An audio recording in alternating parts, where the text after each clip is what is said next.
All this time,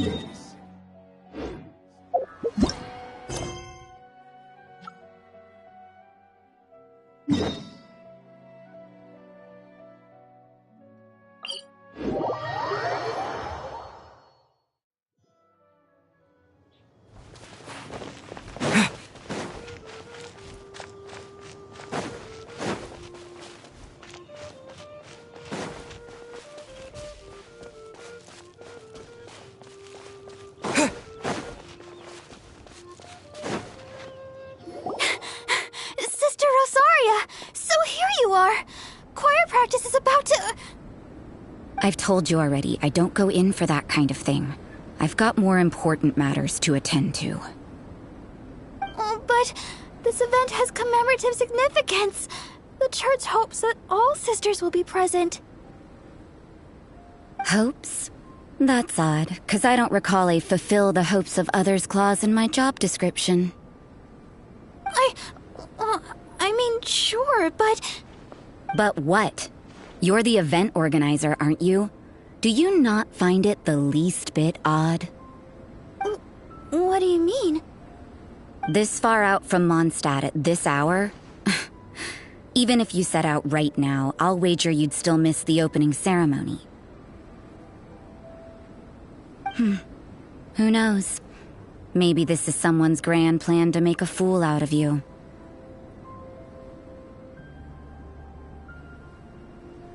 Huh? Well, that can't be. People aren't like that. Evidence decides what people are like, not your feelings. Maybe you're a little too trusting of other people. Don't fret, nobody's gonna blame you if you go back empty-handed. I can't imagine anyone else was delusional enough to think I was gonna show up. But if you dally any longer, you really won't make it. You're right. It's a very important commemorative event. If I'm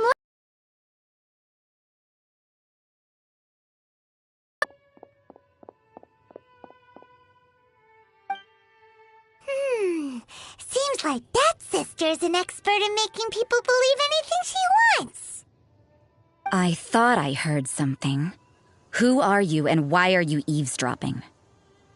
We'd better watch out. She seems like a dangerous villain, or a trickster at best. Oh, really? I'm a member of the long-standing Favonius Church. You're an eavesdropping pixie from who knows where, and you think I'm the trickster? Wait, she heard that? Paimon was whispering so quietly. And as for this outlander you seem to be following... So it's you. The honorary knight that saved us from storm terror.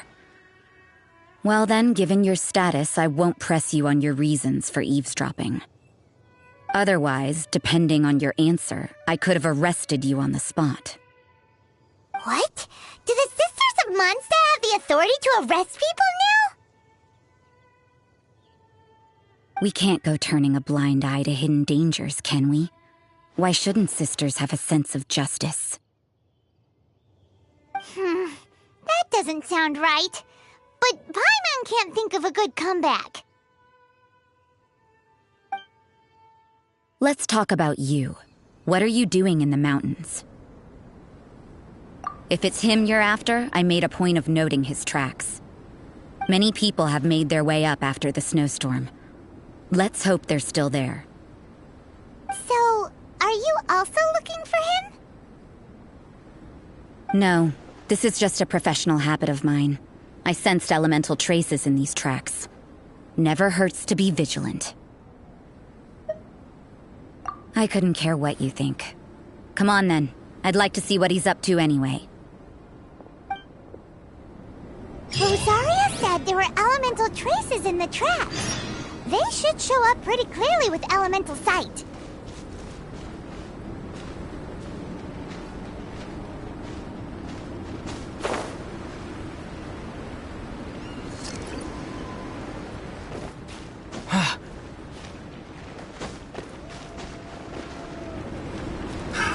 Another test subject.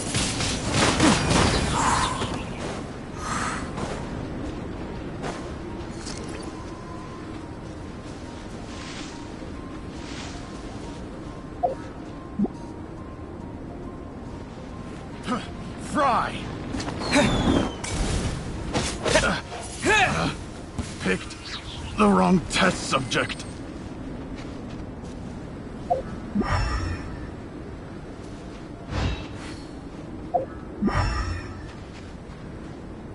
You know, little pixie, your ability to appear and disappear at will is very interesting. Yeah? After committing a crime, you'd be able to leave the scene without a trace. You're so suspicious. Why is Paimon a criminal in your example? Fry. You need to hurry up! Our bond is strong. This was well done! You need to hurry up! Let's end this quickly! Roasted!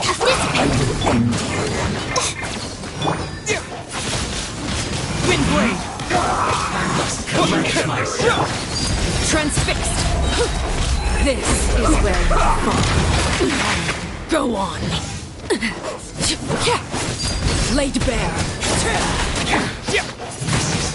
Let's end this quickly! Stand with me. Let's dance. La, la, la, la.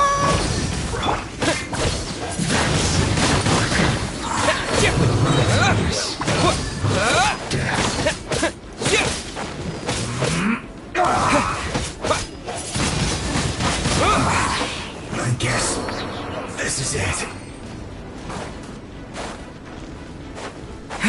You need to hurry up! Our bond is strong. This was well done! Feel close!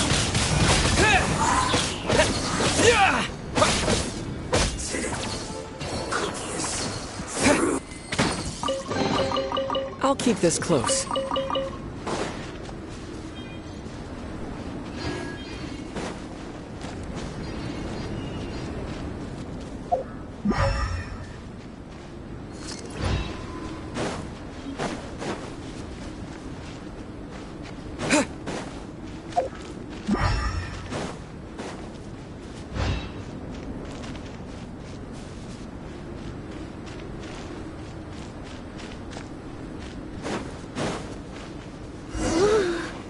It's getting colder and colder. Rosaria, aren't you freezing? Me? I'm all right. I got used to operating in adverse conditions a long time ago. Huh? Seems like there's more to being a sister in the Favonius Church than Paimon realized.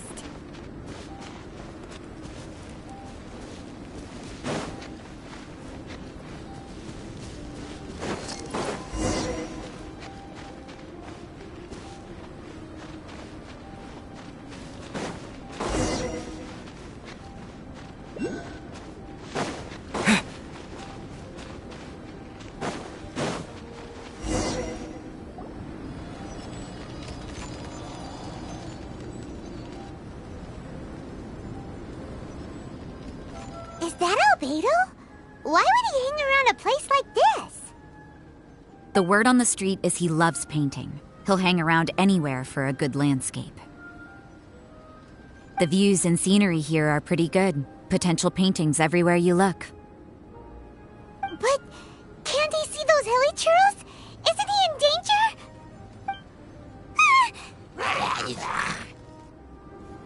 Uh-oh. Looks like we startled them. Enough talk! Let's take them out of the picture first! Who are you? Why did you alarm them? Thank the gods I'd already completed my painting. Would have been a shame to leave these particular hilichurls unfinished. What's up with painting hilichurls? What makes them so interesting? I'm afraid the answer isn't easy to explain. If you'd like to have a look at my painting, it may give you a clue. Wow!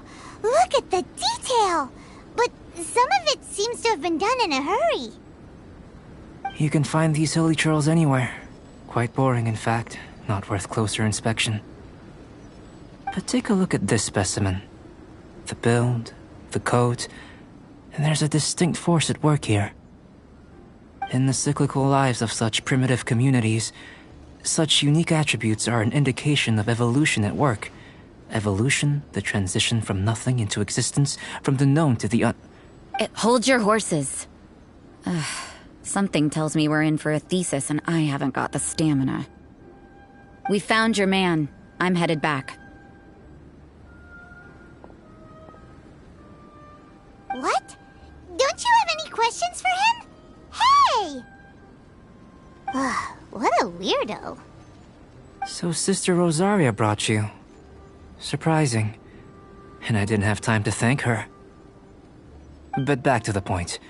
From her words, it seems that you were looking for me? We met a girl in Mondstadt, Sucrose. She said you were stuck with your research. I see. So Sucrose sent you here. Then, if I'm not mistaken, you must be the honorary knight. You've got the whole of Mondstadt talking. I've heard a bit of everything. Your actions during Storm Terror's attack, your elemental control, and quite a few other mysterious things. I'll skip to the conclusion. There's only one possibility after all. You came from afar. From another world, correct? Excellent. If I could procure your assistance, I think my research would benefit enormously. Forgive me. This must be confusing. Where should I begin? The essence of life? Whoa. You want to start with that? You're right. Giving a demonstration would be better than trying to explain. For example, awakening life. Breathing new life into fallen leaves.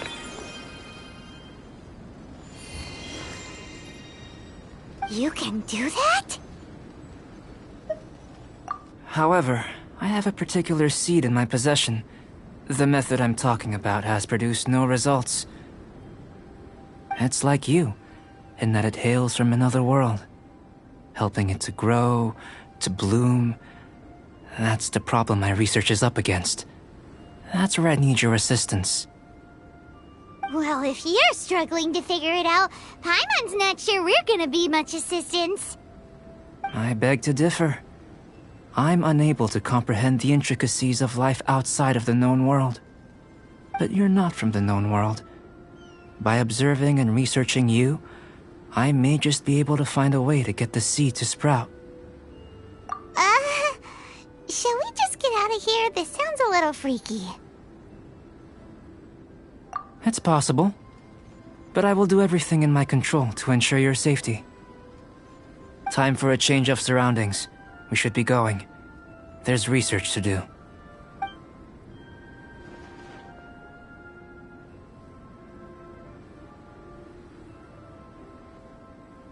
Albedo and that traveler seem to have hit it off.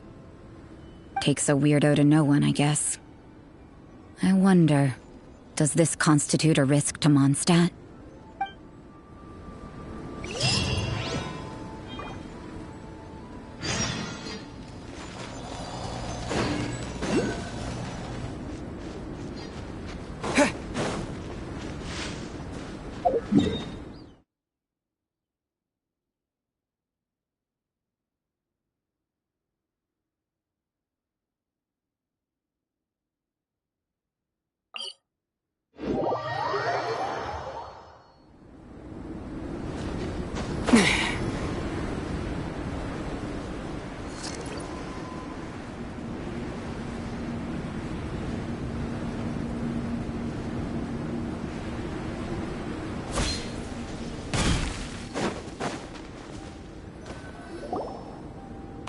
Has a question.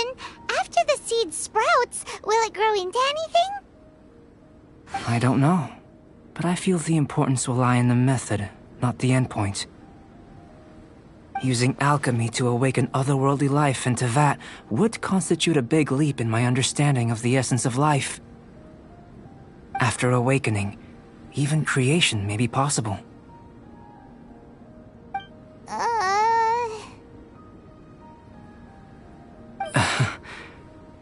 still a little difficult to understand? No, Paimon's got a brain. But what's the seed gonna become? Isn't that more interesting than whatever it was you were saying? Well, if it turns out to be a delicious fruit, dinner's on me. Yay! Paimon's holding you to it.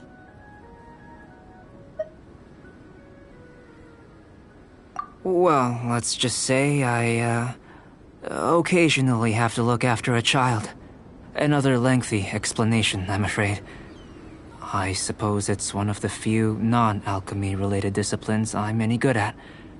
The subject of my first research was the elements. In this world, manipulating the elements requires a vision.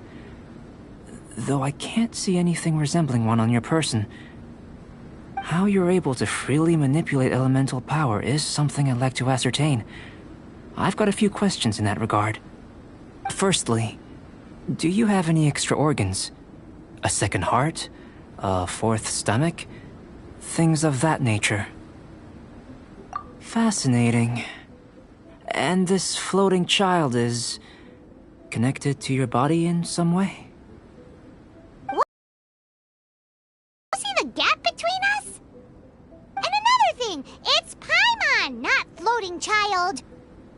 I was merely considering the possibility that you were an external organ. Perhaps there is some invisible force connecting you. Oh, that rules out that possibility. That would mean that Paimon's elemental power would be enough to break through a mountain rock at least 10 meters thick, or cause the waterfall south of Springfield to flow backwards. No, that definitely can't be it. Hey, how would you know anyway? In that case, it would appear that there's no obvious difference between the composition of your body and that of the humans in this world. Given that there's clearly a discrepancy in their research, it seems that only experimentation will yield the answers. Firstly, this mysterious elemental power. I'd like to examine exactly how it manifests externally. Let me lure a few slimes to the area. Perhaps you'd be able to defeat them, using whatever method comes most naturally to you. Huh? Doesn't seem very sciencey. Direct and clear observation are imperative to a good experiment. This is just a simple exercise. Naturally, if you require a greater challenge, we could bring in 6 Oceanids. Slimes! Slimes are fine! Well, prepare yourself. The slimes will be here any moment.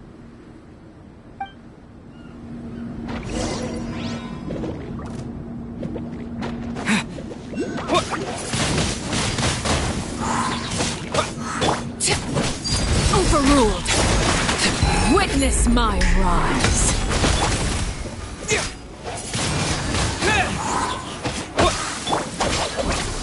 Out of my way!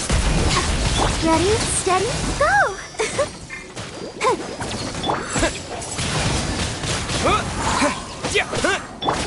Transfixed.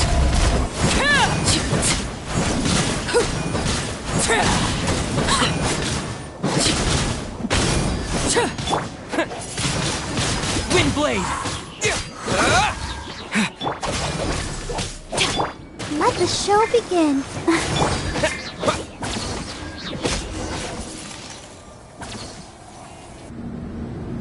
Great work. Did you feel anything out of the ordinary? If you're injured, I have a few emergency potions ready. Excellent. According to my observations, the manifestation of the external elemental flow is as expected. Elemental reactions are normal. There's nothing out of the ordinary. Now that we know that the external flow is manifesting normally, let's test the internal flow. Internal flow? How do you test that? It's very simple. I can use alchemy to create a potion that will extract elemental power. If the elemental power is stored or accumulated physically within your body, this potion may elicit an elemental reaction. Sounds kinda terrifying. Don't worry. In the normal course of events, you'd feel some temporary queasiness, no bodily injury. And in the abnormal course of events? If anything unexpected occurs, I've made the necessary preparations. Try not to worry. Well, it's not that there aren't any risks involved, but if there is anything blocking your elemental flow, we'll be able to locate it with this test. Just a warning. If an internal elemental reaction occurs for any other reason, that's a bad sign. Yes, that's an excellent way to think about it. Before we get started, the potion we'll use for the test is missing a catalyst. We'll need to find it. It's a type of ore known as star silver, but unfortunately not all of it is suitable. I'll take you to my campsite. We can gather some star silver ore on the way. I'll point out any likely contenders. All going to plan, we should be able to begin concocting the potion when we get to the campsite. Paimon's still got a few safety concerns, but it seems like there's a silver lining. Let's keep our eyes open.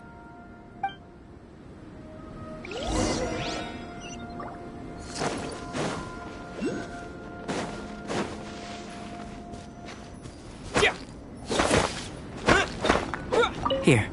Should do for catalyst purposes.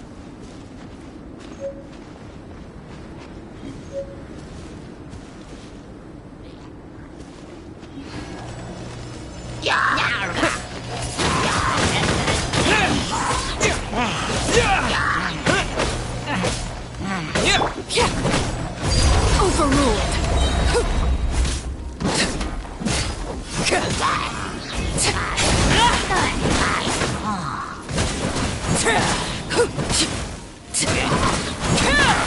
This is where you fall.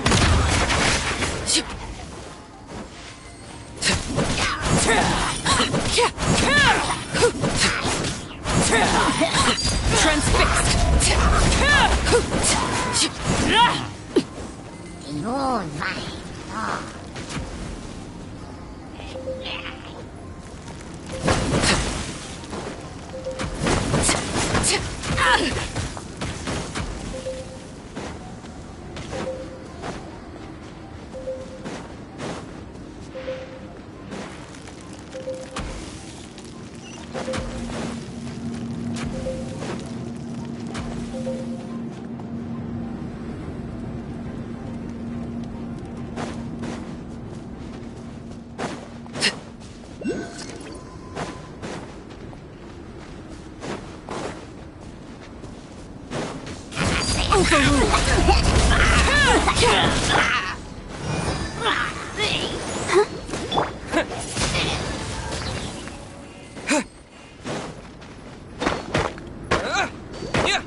This one. Usable with a bit of polish. What luck. This should be enough. My campsite is just up ahead. I'll lead the way.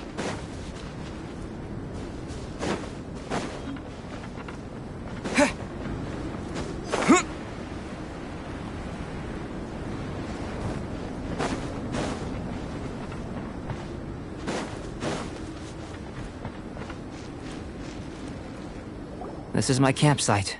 I've added the materials we collected to the concoction. While we are waiting, have a look over here.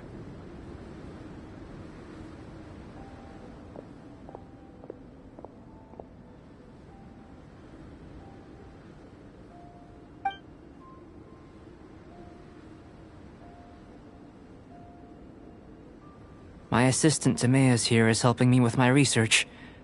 I'm guessing you may have met in Mondstadt already. Hello! I've just gotten hold of the data from your experiment. The report is already up on the board there. Whoa! Look at all the data! You got all these results from one slime battle? I wouldn't call them results, inferences, and a few daring guesses perhaps. I think the most rational direction would be to expound on the phylogenetic relationship between this traveler and the slimes. Consider. You don't have a vision, but you can manipulate elemental energy. The slimes don't have visions either, yet they too are able to manipulate the elements. Following this line of thought, I'm sure we'll be able to establish a basis in fact. Not bad for a point of entry. But strictly speaking, slimes are elemental life forms. In other words, beings consisting entirely of the elements. A cryoregisvine, or even a whopperflower might be a better analogy. But tracing back, you might have to trace back to the world's origins.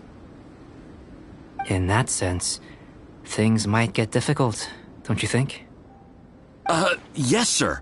That sounds correct. After all, we've got our primary data already. This traveler is a visitor from another world. If it turned out that he did have a phylogenetic relationship with this world... Now that really would be something, wouldn't it? Ah, it would. Apologies. I was so excited to get the data. I'll slow down a bit next time. Speaking of data, to complete our research, we'll need some more. I'll be conducting analysis here for the time being. If you're keen for an update, just come and find me.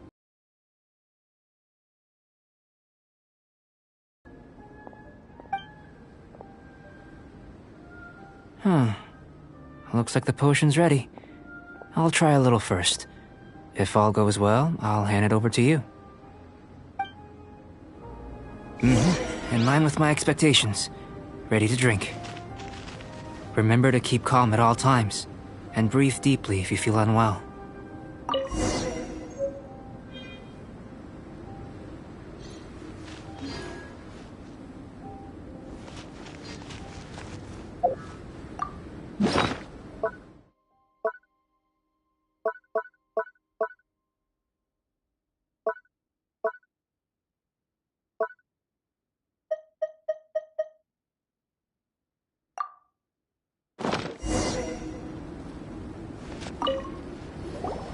Tasty? You've got a funny look on your face. You said you tried some already. You sure it was ready? What happened to him? Oh, this was the result I was expecting. And a very positive one at that. This potion channels elemental power into the body. Under normal circumstances, a repelling reaction is to be expected. But if the internal elemental flow is unimpeded, you'll only experience momentary discomfort. Once the flow is complete, there won't be any other effects. So you knew you'd be sick and still drank some? It was my own concoction, of course. Only natural for me to be the guinea pig.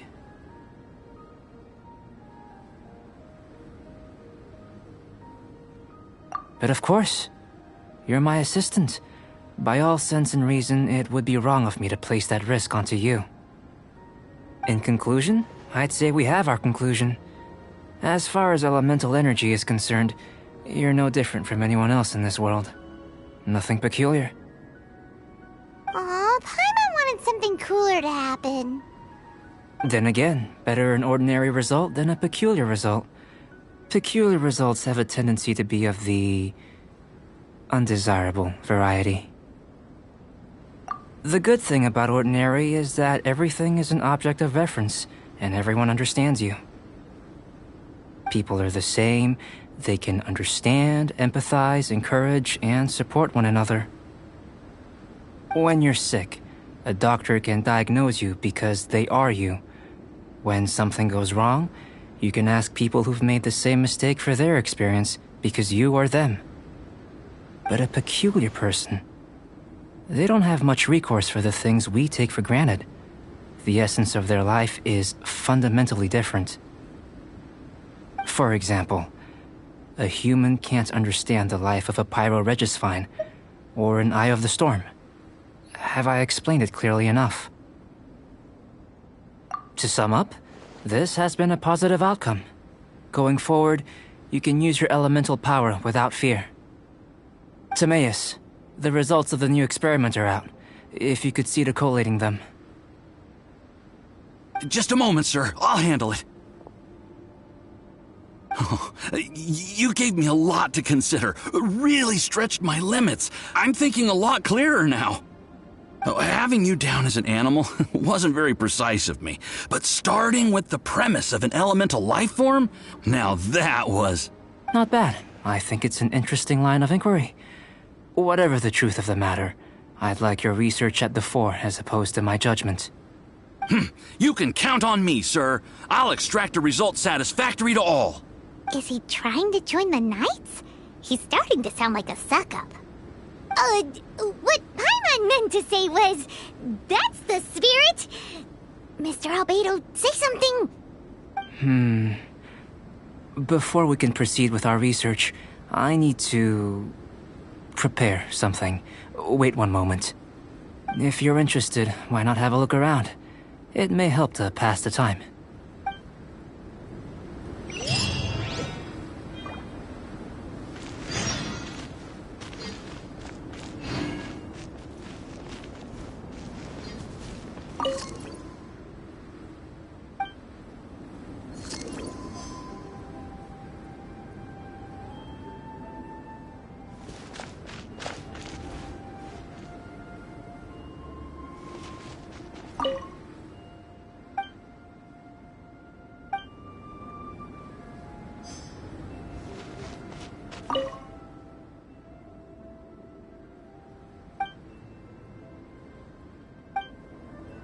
Here comes Albedo! Let's go see him!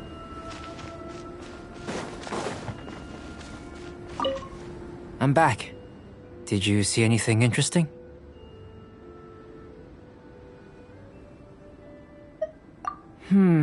Agreed. I'd love to find a moment to put them all in order. Still, experiments come first. Well, on with the research. There may be significant differences between different worlds. Take Tevat, for example. Here, those with visions can manipulate the elements. But worlds may well exist where only one person is able to do so, or even everyone. So, leaving elements to one side, do you possess any unique abilities? Ones that don't exist in this world? I think answering this question calls for the same methodology as last time. In other words, time for the next experiment. No.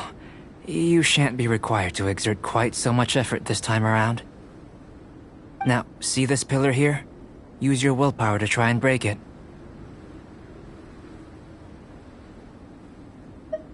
You think Paimon knows how to do that stuff? That was your best effort? Well, can't be helped, I suppose. Have you tried using your elemental power with food? I don't mean for cooking as such.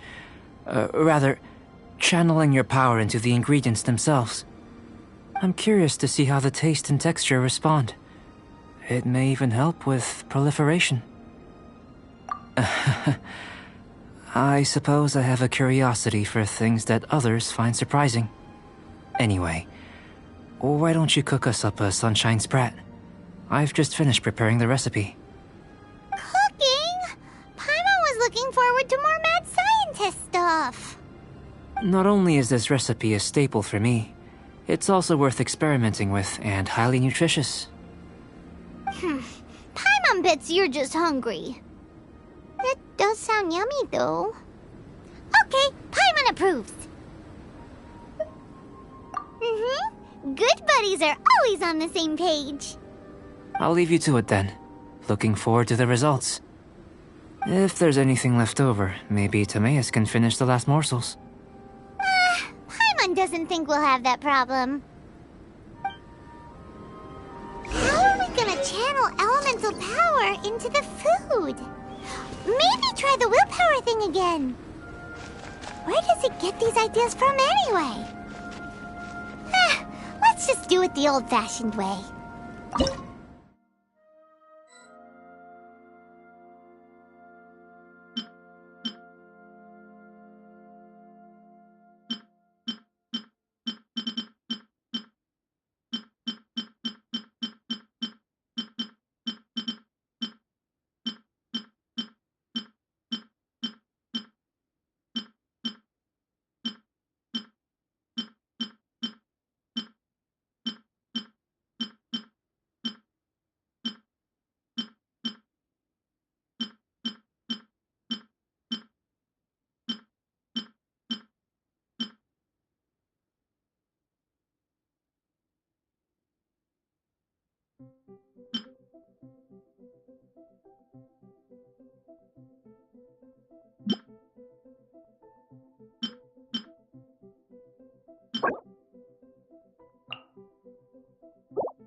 An elemental life form from another world.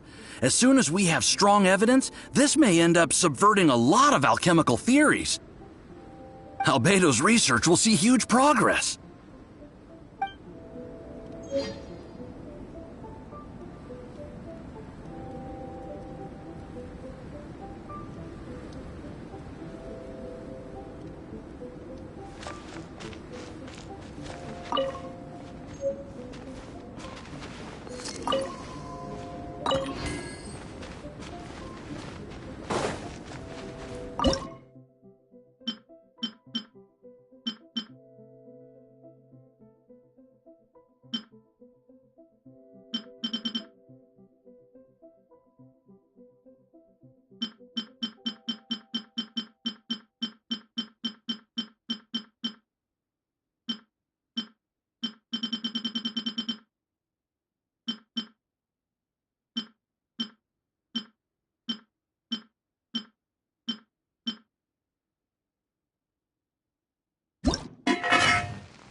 That was fast.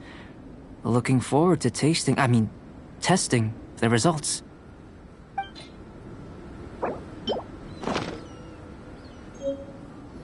An average outcome experimentally, but you've really brought out the flavor. You seem well versed in the science of gastronomy. As far as the proliferation hypothesis is concerned, we've come up short.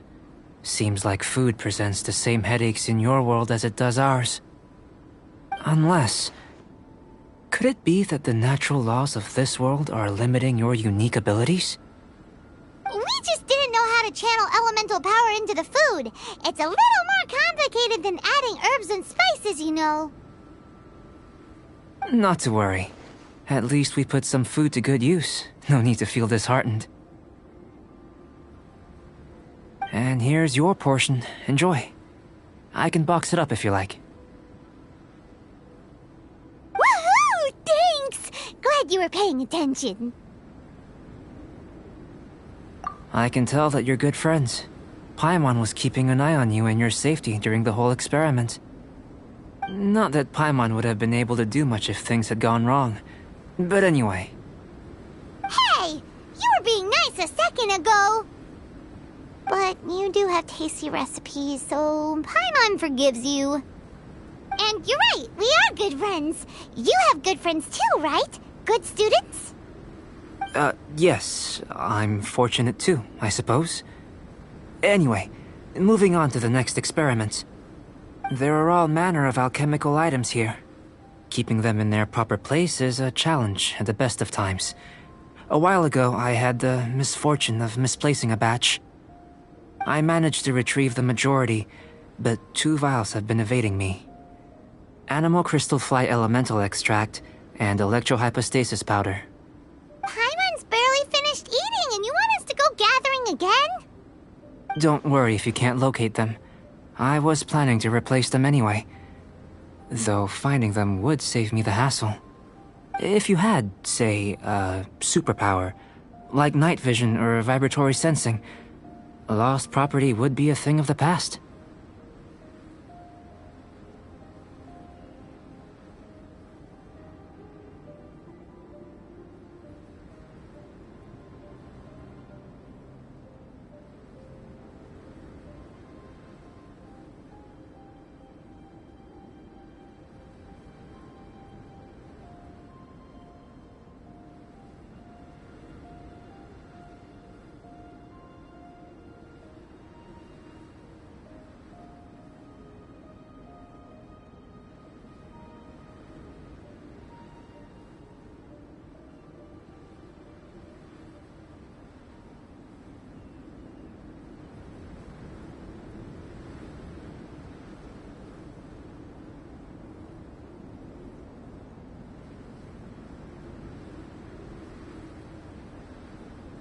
I must have dropped them somewhere in the area where you were looking just now. So, guess we'd better take a look. Oh yeah! You could use elemental sight!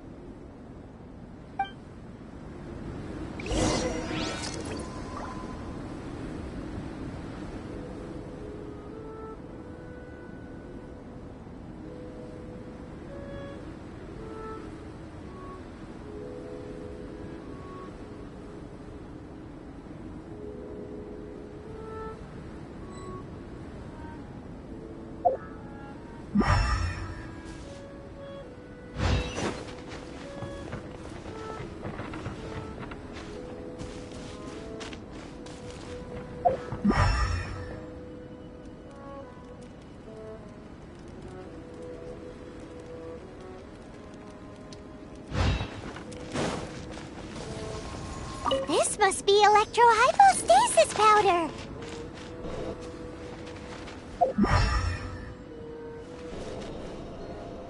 The extract of an animo crystal fly can only be animo elemental energy, right? This has gotta be it! Still in one piece! Good thing the vial's so strong! Goodness, you managed to find them. Incredible. 1,000 thanks. I'm wondering, this elemental sight, this is what allowed you to locate the items and find me here on the mountains, correct? Yep! Guess it does sort of count as a superpower, huh? Unfortunately, though elemental sight is seldom seen, it is not unheard of in Teyvat. Only a never-before-seen otherworldly power would be of benefit to my research. You mean, we failed again? Don't be disheartened. This falls entirely within my expectations. Besides, getting these items back, I'd call this a very worthwhile experiment. I have to commend your deduction that the items would contain elemental traces. Right then. Up until now, our research has focused on your otherworldly identity. Our research on your identity as one of us is just beginning. In essence, the differences between humans are reflected in our intellectual and physical capabilities. Let's start with physical. Looking out from where we're standing, can you see what Sucrose is doing? And if you jumped from here and landed on that cliff, the one over there, could you see her then? So what about if you planted a single blow on the mountain face here, and it burst into 1,000,000 fragments? Then could you see her? Then I shouldn't get too excited. Still, we'll gain a more thorough understanding with an experiment. I know of a location that will be perfect for a physical test. Please, follow me.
You want us to jump?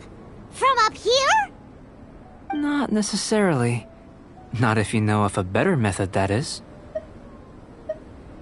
Whichever method you choose, the experiment will end when you reach the opposite shore of the lake. I will factor the time expended and your top speed into my comparative analysis. The opposite side of the lake. So, we're gonna be swimming? Without limitations, we complete tasks intuitively, using the method that seems most rational to us. Some of us would be unable to stand the icy waters. Others might find the whole thing rather refreshing. No matter what choice you make, it's all a part of the experiment. For me, every detail is invaluable to the research. Then if you would, please, I eagerly await the results. Wait a minute! While we're busy testing, what exactly are you gonna be doing? Me? Recording data, responding to risks, providing, emotional support. So if we do decide to go swimming, you gonna dive in with us? No.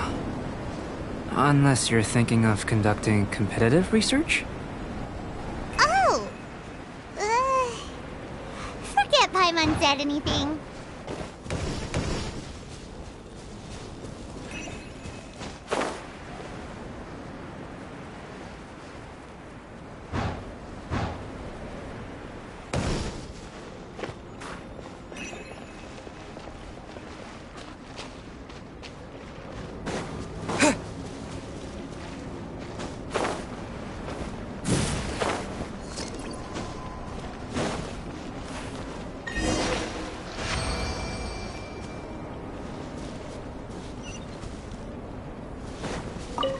Great work.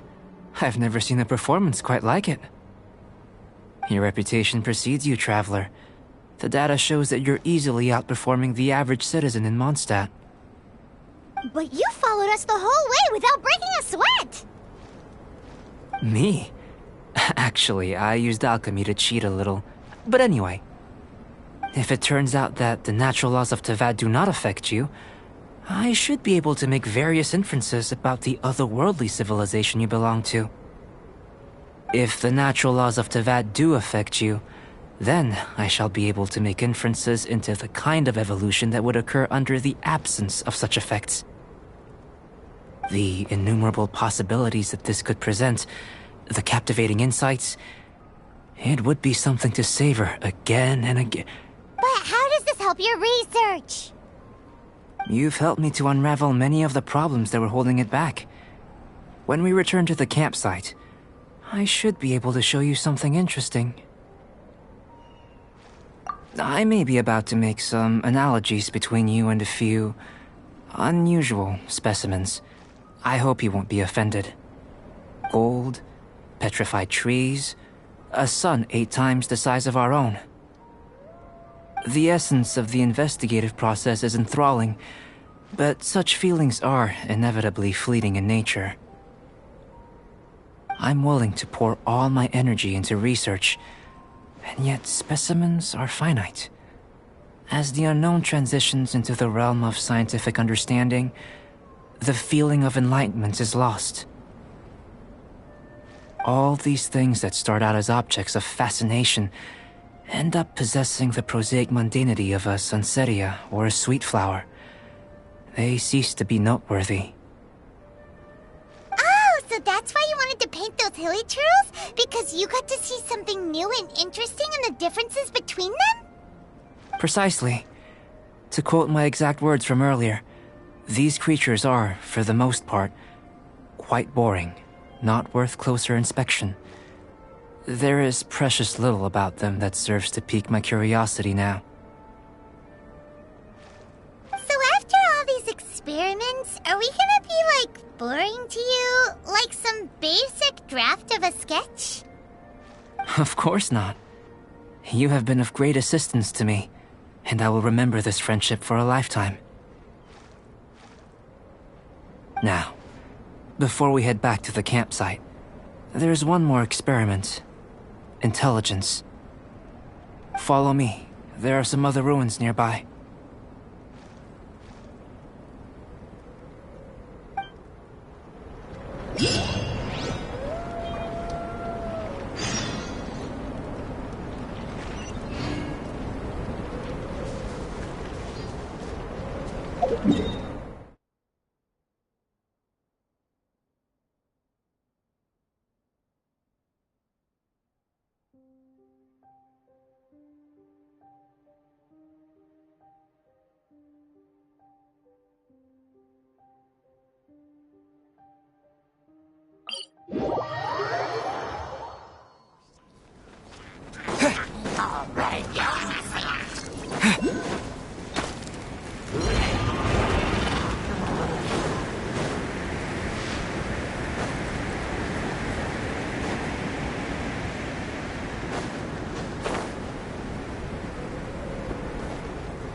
I imagine you must have encountered more than a few conundrums during your travels.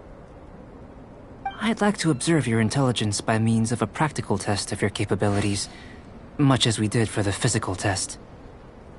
I'd like you to explore these ruins and return with your findings. There are 2 puzzles located at the far ends of the ruins. After completion, you should be able to activate the mechanism in the center. As with the physical test, there are no restrictions. Everything you do is an action I wish to observe. Remember that this is a test of intellect, so should you get lucky in any way, that won't be factored in as part of the test. So, let's see you in action. Start wherever you like.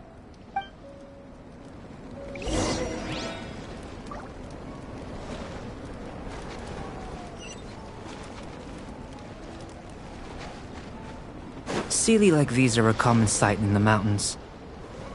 Returning them to their rightful places is up to you.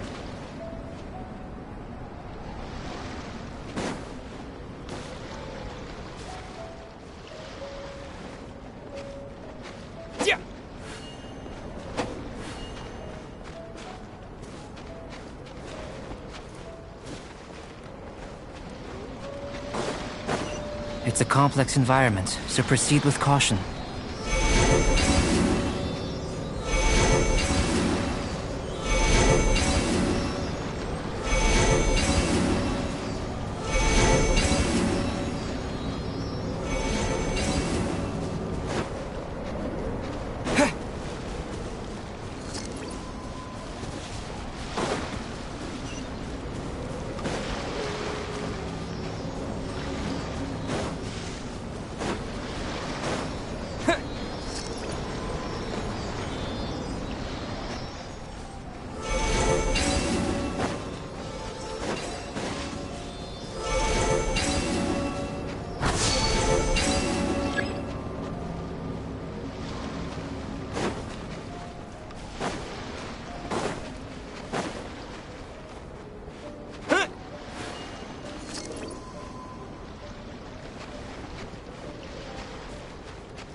Laid bare. Everlasting as the moon.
Transfixed.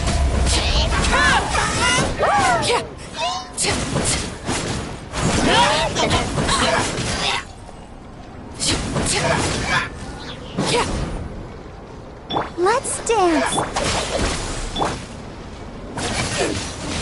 Windblade!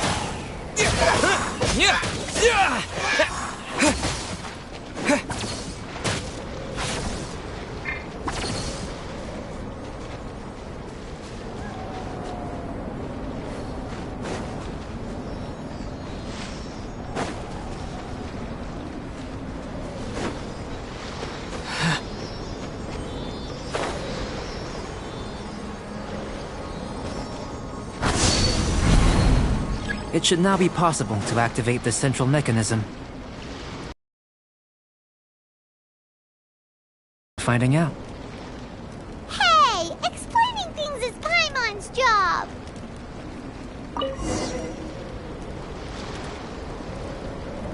Oh, seems that the water level has suddenly decreased. We should be able to see what's in the water now. Let's have a look.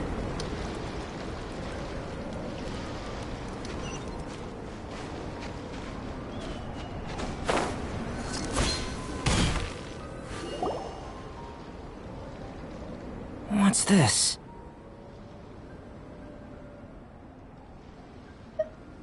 To the best of my knowledge, these belong to a script of some kind.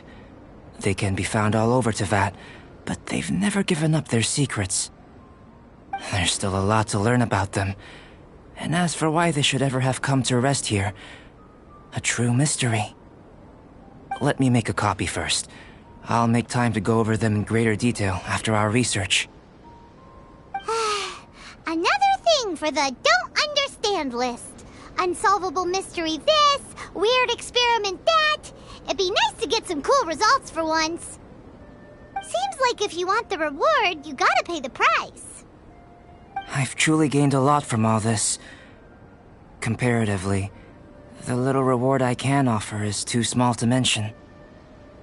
Let me return to the campsite first. By the time you get back, I may just have a fleeting miracle for you to witness.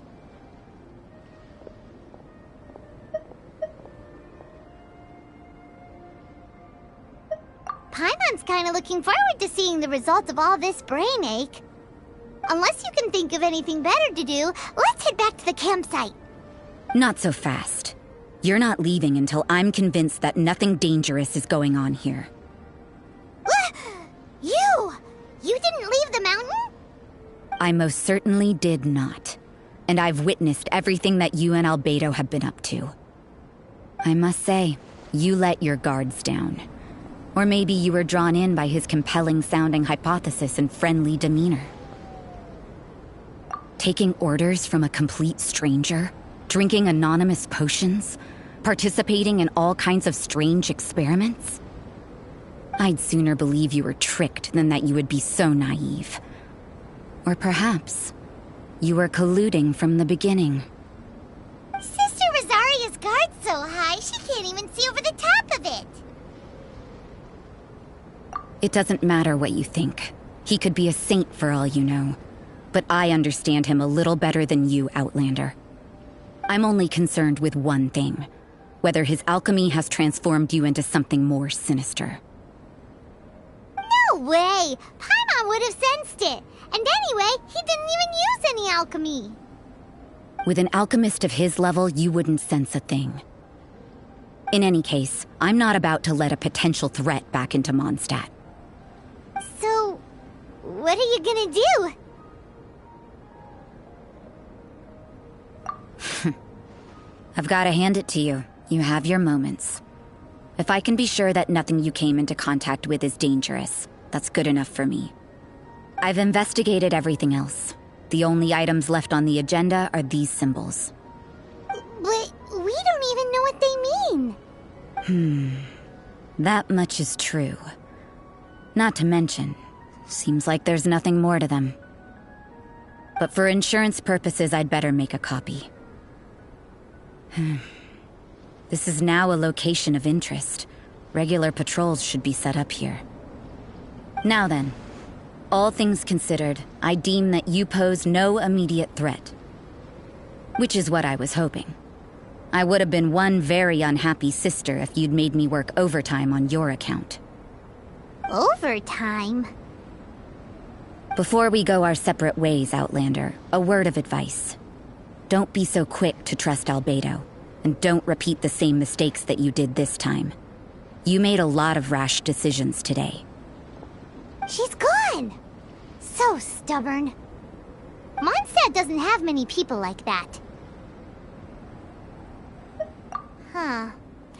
Never mind her. Let's go see Albedo!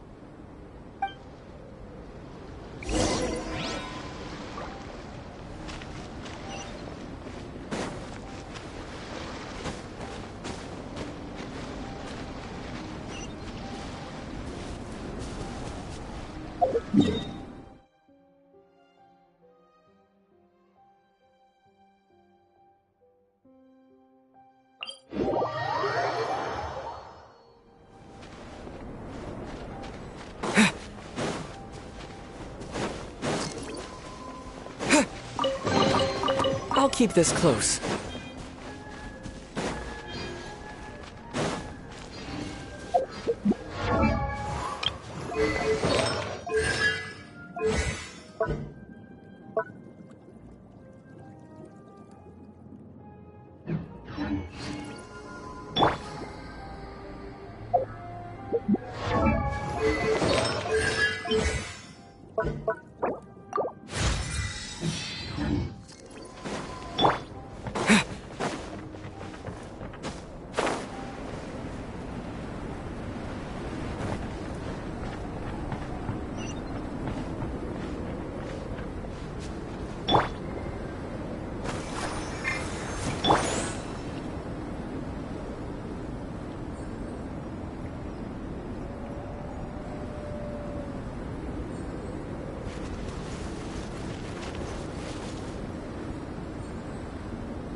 You're back.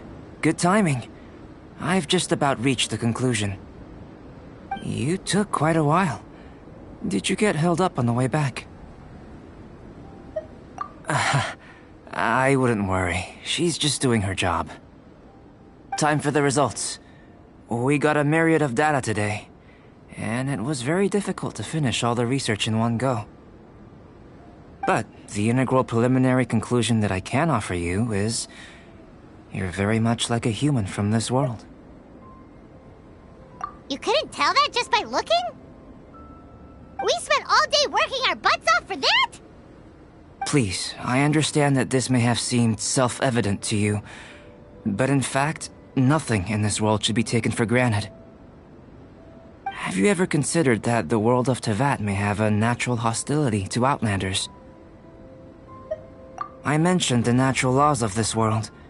You're able to converse with me here without consequence, and nothing seems amiss. But it's arguably a small miracle. The only other life form that, like you, has come here from afar is the seed that I mentioned. Under the effects of Teyvat's natural laws, it isn't even able to sprout, let alone bloom. But after I observed you, I had another idea. Imitating you helped to inspire my alchemy. And so... Whoa! It looks like something's appearing!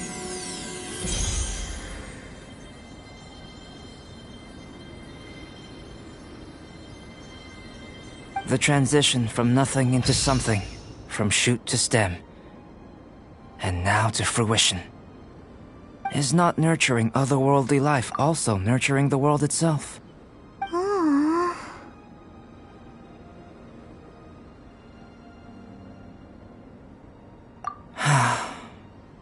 It would seem that that's as far as we go. A transient bloom of incomparable beauty. Life's proudest achievement. Paimon thought with all our efforts, it might have bloomed forever, and it didn't even have any fruit. Life is a manifold tapestry of free entities.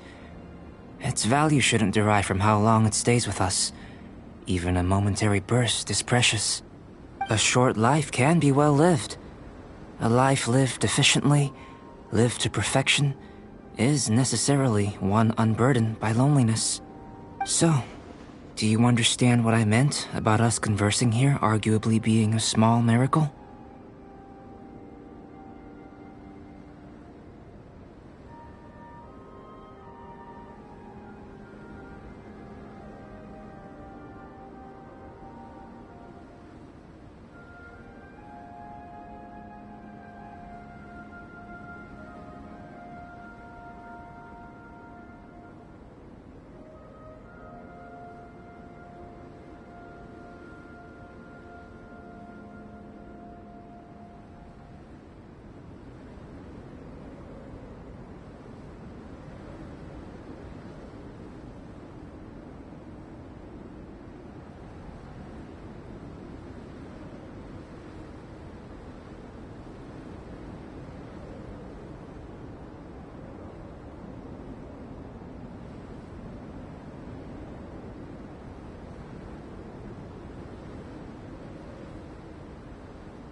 Things feel a little heavy right now. Don't be sad. You've got Paimon to look after you. Albedo, Paimon really wants to be your friend. Thank you both. Even if dispelling loneliness is not essential for life, it certainly doesn't hurt. Your help inspired me to discover the means to make a flower bloom. I mean that the time I've spent traveling with you in the mountains was a valuable journey for me.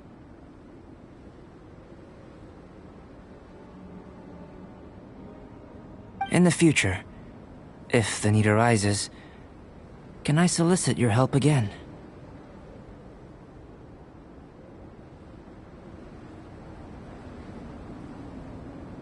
Well, Glad I can count on you.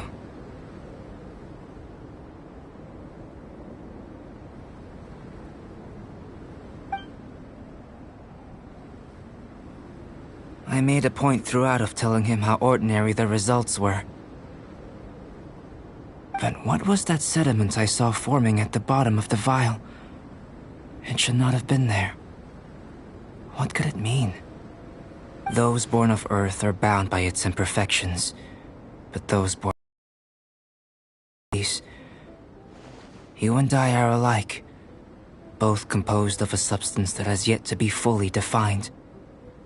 If, one day, I lose control, destroy Mondstadt, destroy everything, can I rely on you to stop me?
Wait, did I hear that right?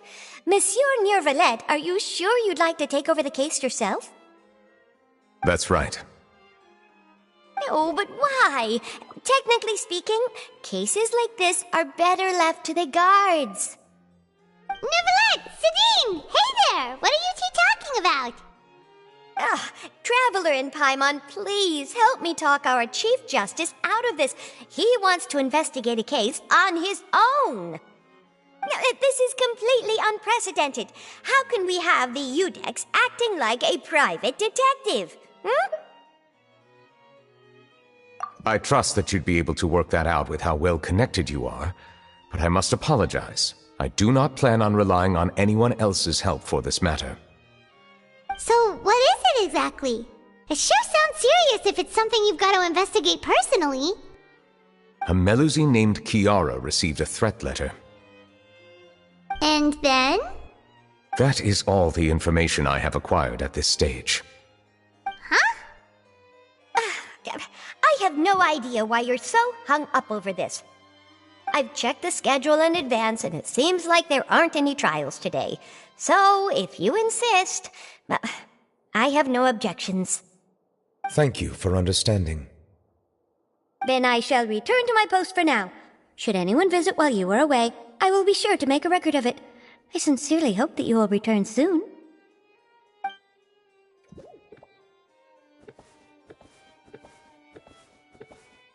Judging from Sadine's reaction, it must be pretty rare for you to investigate stuff personally. What's so special about this case? I cannot tell you just yet, but it reminded me of certain past events. There could be complicated conflicts of interest behind all this, so I must eliminate all risks in advance.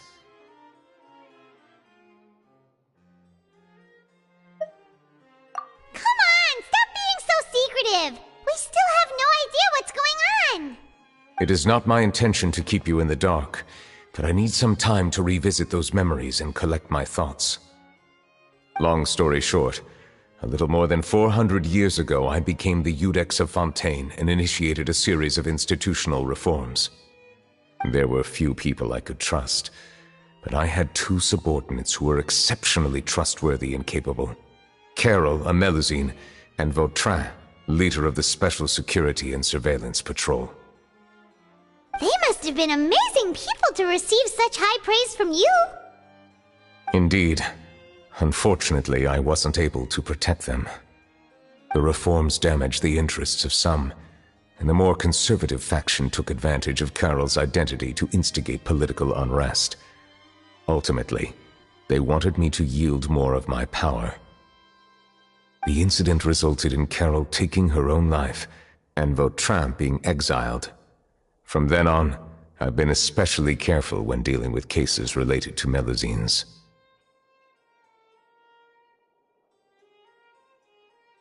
All Melusines used to live a secluded life away from human society. I granted their wishes when some of them, including Carol, asked me to bring them to the court of Fontaine.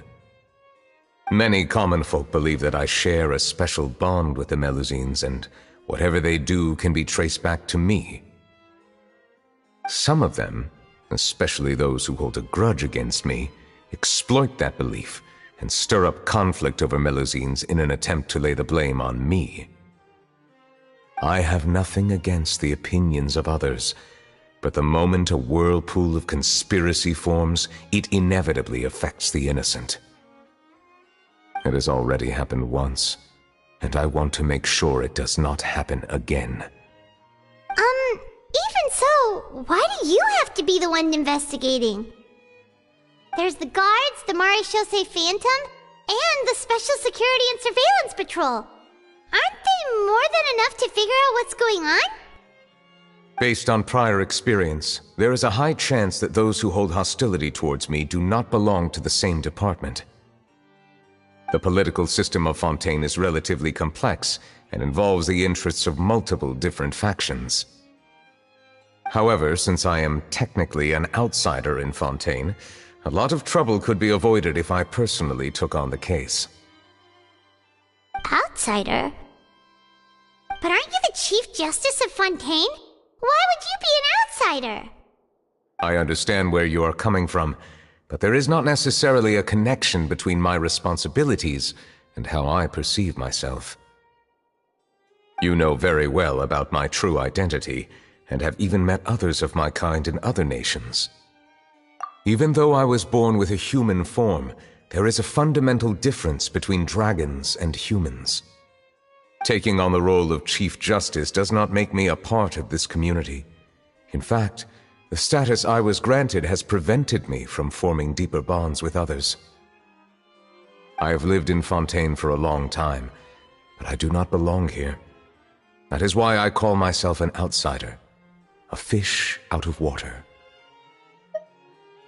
Yeah, we have nothing to do with all those organizations anyway. So how about we come with you on your mission.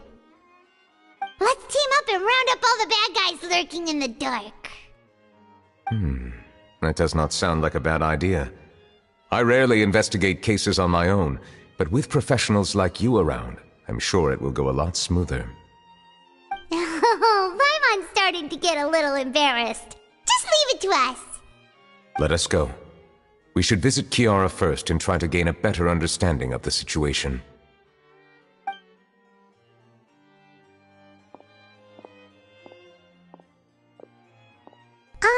So Neuvillette feels like he doesn't truly belong here in Fontaine, but is that really true?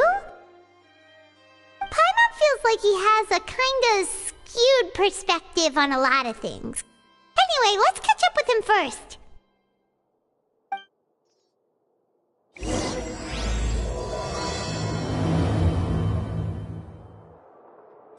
Paimon's been thinking. You called yourself a fish out of water, right? But since you're the Hydro Dragon, would a dragon out of water suit you better? Thank you for your suggestion. I will consider using the more accurate term in private occasions. Please allow me to rephrase. Has a dragon out of water? Ugh. That sounds kind of weird. Let's stick with the previous version instead. If you're lucky enough to make it in.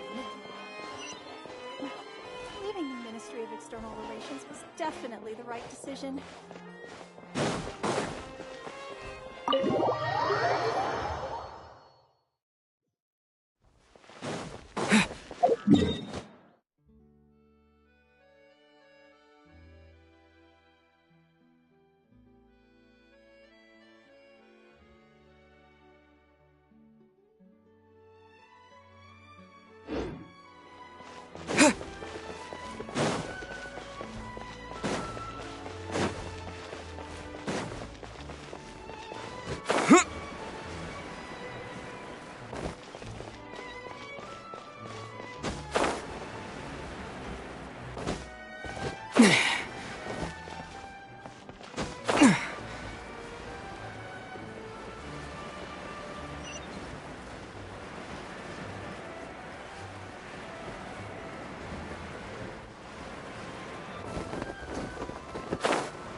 The weather's amazing today.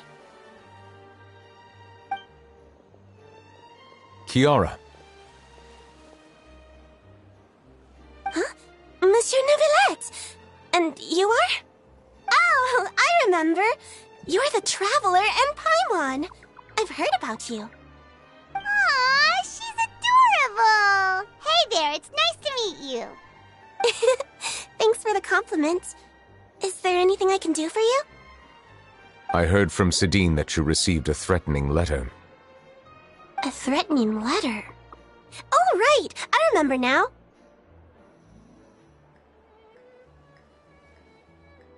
The letter fell through the crack in my door as I was heading out this morning. It said something about catching me, so I thought someone wanted to play hide and seek. But Sidine told me it was a threatening letter, and that I could be in danger. But that's not gonna happen with everyone looking after me, right? Have you run into any suspicious-looking people recently? Suspicious-looking people? What counts as suspicious?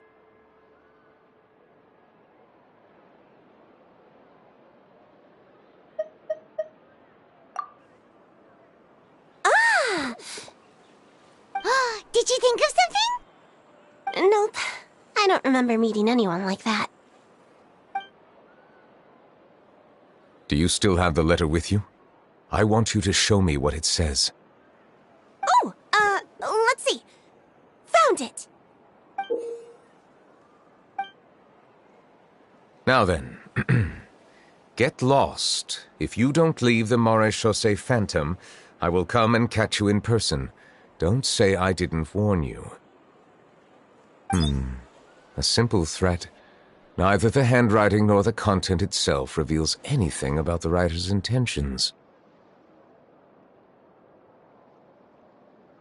We can't rule out that possibility.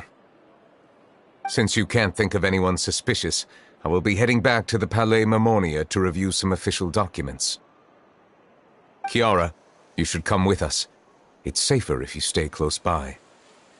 Sure! Wait, no. I still have a case to work on. I promised Alof that I'd check on her place later. But you are being watched right now. Going off on your own could be dangerous. And that's where we come in to help. We'll stay with Kiara and make sure she's safe. With us around, anyone scheming to hurt Kiara can forget about it! Thank you, Traveler. Big Sis Paimon.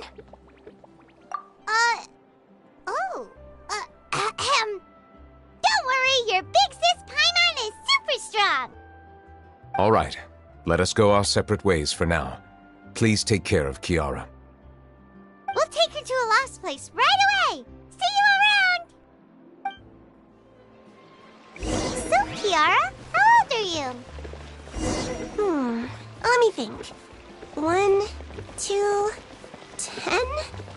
I can't remember. But I remember coming to the Court of Fontaine with Carol and Neuvillette. That must have been a long time ago. Carol? Didn't Neuvillette mention her just now? That was more than 400 years ago! Why would Paimon be a big sister to you? My memory isn't that good. But Carol told me I could address others based on how I feel about them. Paimon feels a lot more grown up than me, so you're a big sis. Huh. Paimon sees. Hey, Traveler, did you hear that?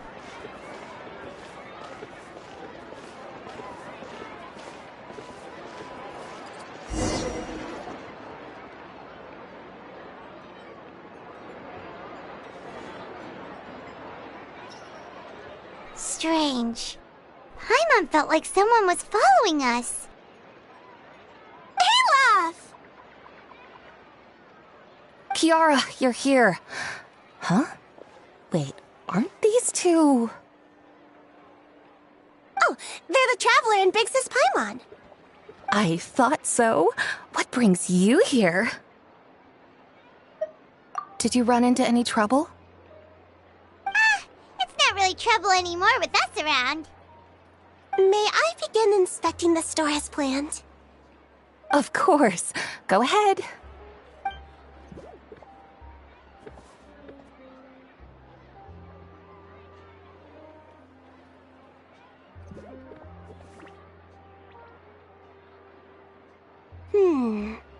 No hazards detected. You've cleared the inspection. Seems like the criminal from that case last month never set foot in here at all. That was quick. What were you inspecting? I took a look around the shop. Neuvillette says that us Melazines have special eyes that can see things people can't. Things like bloodstains. No matter how hard you try to clean them up, we Melazines can see their residual stains for some time. Pretty cool, huh? All right. Now that you're done inspecting, can we have a chat? Hear me out. I'm planning to release an outfit for children next month and wanted to hire you as my model. Is that okay with you? Of course! Is there anything I need to do? Please wait a moment while I take your measurements. The sample should be a perfect fit. Seems like they get along really well. Huh? What are you looking at? Is there really someone watching us? Shh! Let's sneak over and take a look.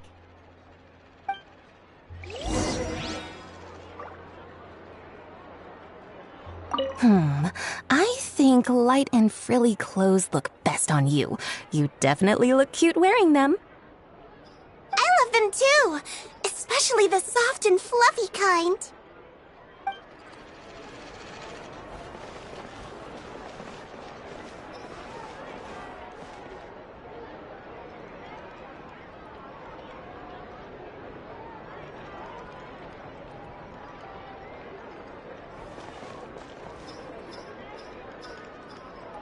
Strange.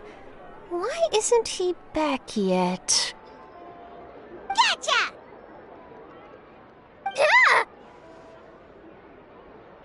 Show Spirit, what are you doing here? Oh, wait, don't tell Paimon you're the one who sent Kiara that threatening letter. But you don't seem like the type to... Threat letter? What threat letter? This is starting to feel like an interrogation.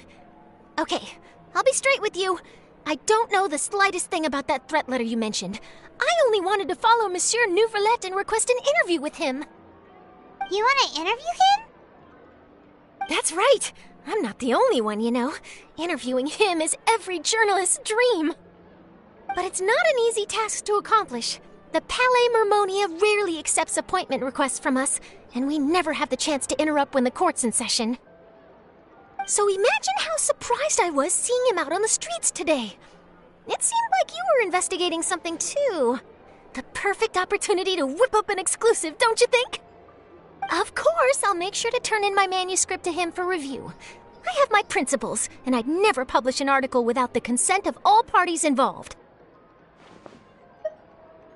Yeah, we're doing a secret investigation that can't be made public knowledge. I see. Well, if you say so, I guess I'll put this matter aside for now. Oh, what a shame. Chances like this don't come by very often, you know. In exchange, could you tell me what the threat letter is about? I swear I won't tell. All right, then. What? Someone's targeting a cute little Melazine? Shh, not so loud. It just so happens that I did an interview with Kiara. Last month, in fact. It was well received by our readers, so I was planning to continue the series. And now someone's coming after her. I'll ask my colleagues about it. Who knows? We might find something. And don't worry, I know what I'm doing. This secret's safe with me. But I gotta warn you, even if I keep my lips sealed, others will know eventually. Why? People care a great deal about Monsieur Nouvelette's each and every move. Some may have already realized that something was up. Besides, the case involves Melazines, so... Anyway, I'll get going now. Watch yourselves, all right? Well, that was a nice chat. Let's head back and check on Kiara.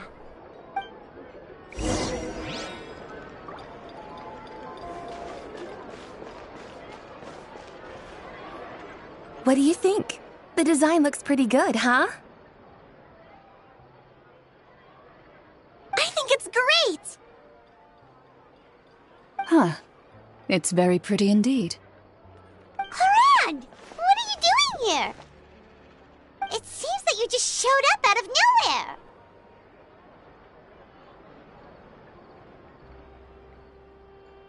As I passed by the Palais Mermonia, I heard that Nouvelette was investigating a case with you. Technically speaking, he and I are under an employer-employee relationship. It didn't feel right to have my employer personally take on such trivial cases. I happened to have some time at the moment, and came to take a look. I sometimes have my clothes custom-made at this boutique, in any case, so we always have a lot to talk about. Ah, Nouvelette sure is lucky to have someone like you.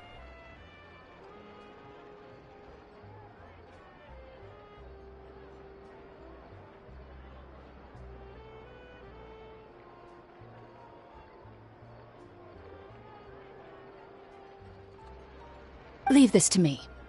You should go meet up with Nouvelette. Okay then, we'll leave Kiara in your hands. Come on, let's go find Nouvelette.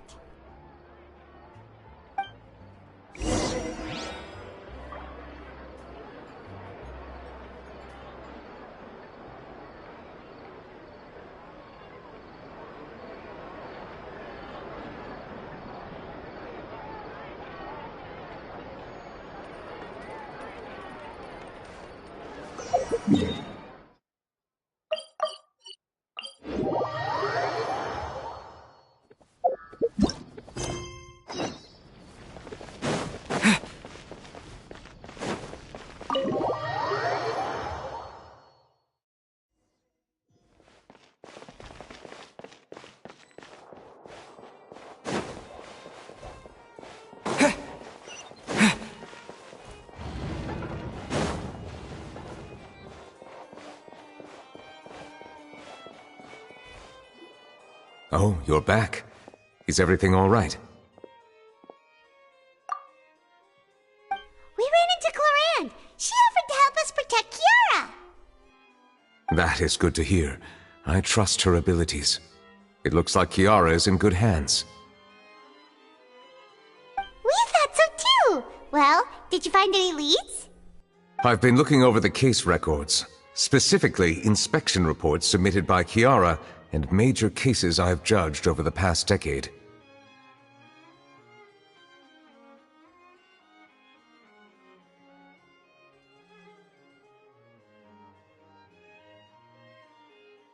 I've come up with two plans. On one hand, I could start with Kiara and track down the group behind all this step by step. On the other, I could also analyze the conflicting interests of these major cases and confirm my suspicions if there is indeed a mysterious group that bears a grudge against me. They both sound like pretty solid plans, but can you really finish browsing through all these documents? That's a lot of reading even for Paimon. Don't worry. I'm a fast reader when it comes to official documents. After all, I have several hundred years of reviewing under my belt. We'll help you read through them. We have nothing else to do. Thank you. I will continue looking through the ones piled up on the desk, but feel free to browse through anything else in this room.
Have you made any progress?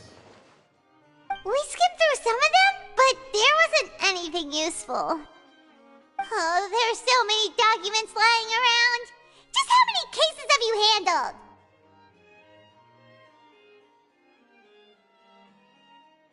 I would love to answer that question, but the truth is I've never made a precise calculation myself.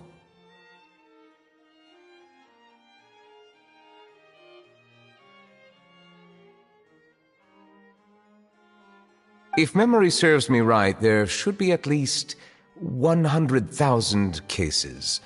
The documents you see are just a small fraction of what's really there. Whoa, that's a lot. Looks like the work of a Chief Justice isn't easy at all.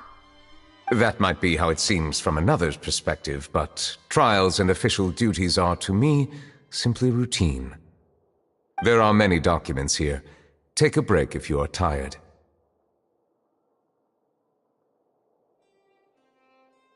You read Paimon's mind.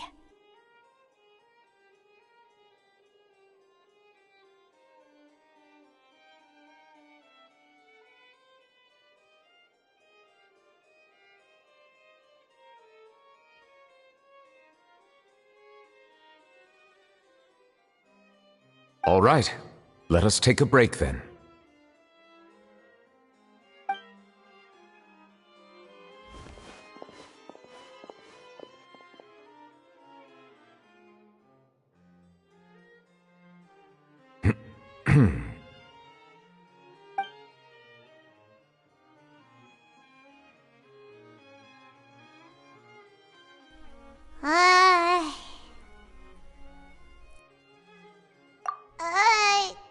Even though resting is a part of taking a break, shouldn't we at least talk about something? All the silence is making Paimon feel really awkward. Please pardon my lack of consideration.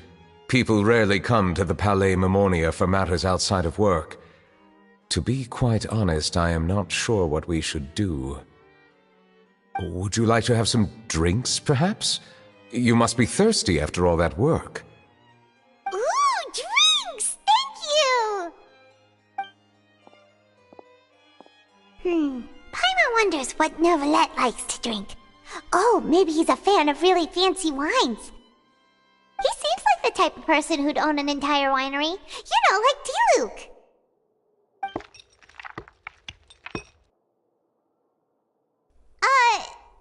What's inside these glasses? It looks just like water. An astute observation. It is indeed water.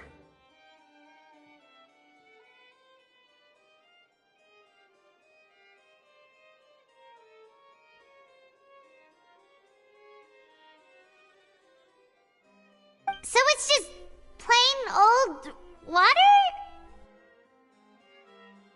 What did you think it was? Since you're the Chief Justice and all, Paimon thought you'd prefer something more sophisticated. This water is indeed very special.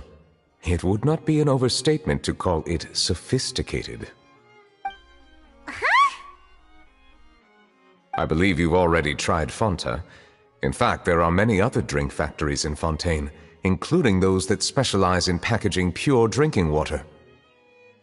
Said water is sourced from all across Tevat, including Mondstadt's Cider Lake, Liyue's Chintsa village, and Inazuma's Konda village. Here is one of their latest products, water from Sumeru's Apam Woods.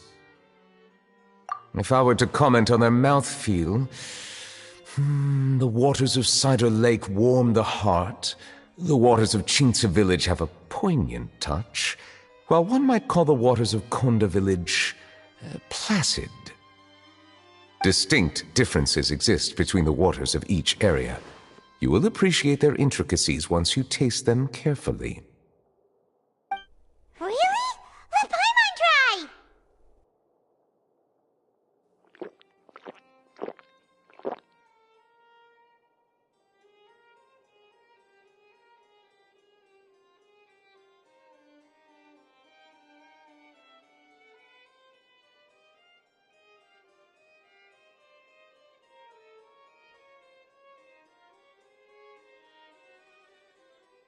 What do you think?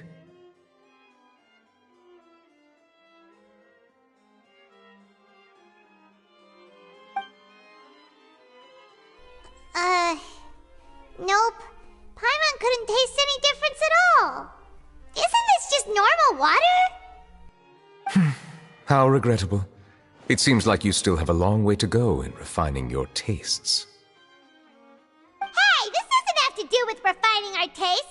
Paimon's pretty sure most ordinary people can't tell the difference. How did you do it anyway? Oh, could it be because you're the... We are allowed to bring that up, right? Since no one else is around? Oh, Paimon's been wanting to ask this for ages! If you're the Hydro Dragon, why would you become Chief Justice in human society?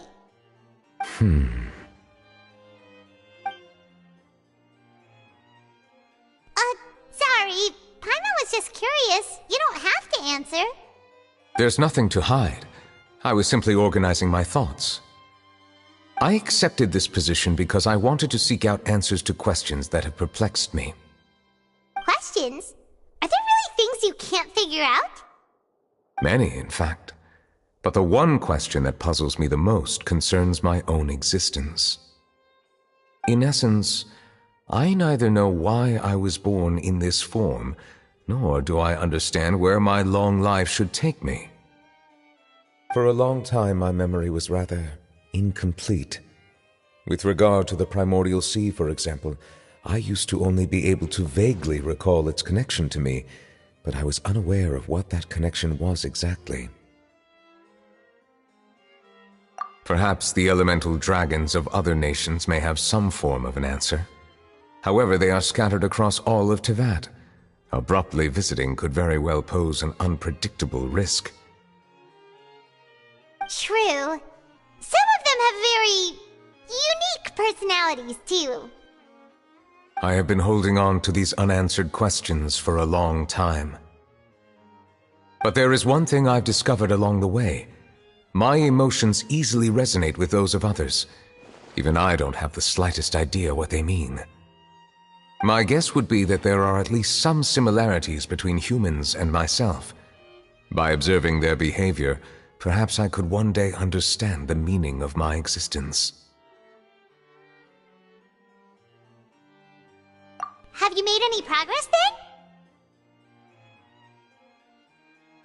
Perhaps, but I find such progress difficult to describe. As an outsider, chances to engage in meaningful interactions with others are few and far between. That's why I'm quite thankful for this chat. Such opportunities are rare. Alas, time is limited. We should move on with our investigation. Are we gonna continue reading these documents? Paimon's getting dizzy already. I wasn't able to find any leads even after browsing through most of the documents. But while we were on the topic of water a moment ago, another idea came to me. Water? Do you mean... That's right. The Fountain of Lucine is where all of Fontaine's waters converge. It is the vessel of countless memories and emotions. If there really were an organization attempting to use Melusines against me, they should also hold an intense resentment towards me. Perhaps we'll be able to find some new leads by sensing the hydro element within the fountain. Huh. Why didn't Paimon think of that? Come on, let's go take a look! Perhaps we should go. There shouldn't be too many people near the Fountain of Lucine during the evening.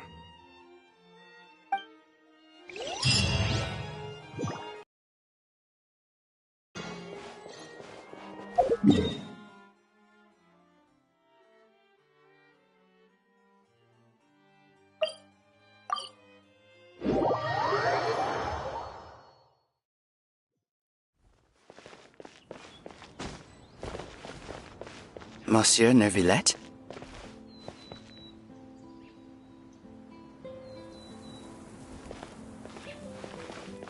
Are they headed towards the Fountain of Lucine?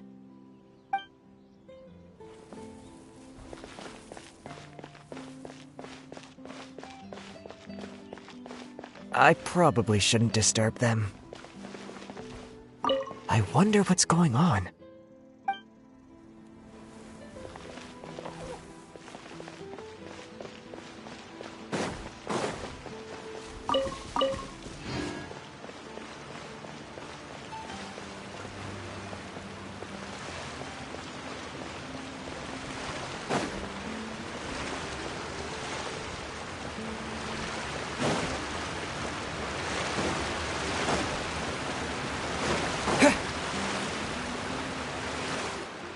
Looks like we got lucky today.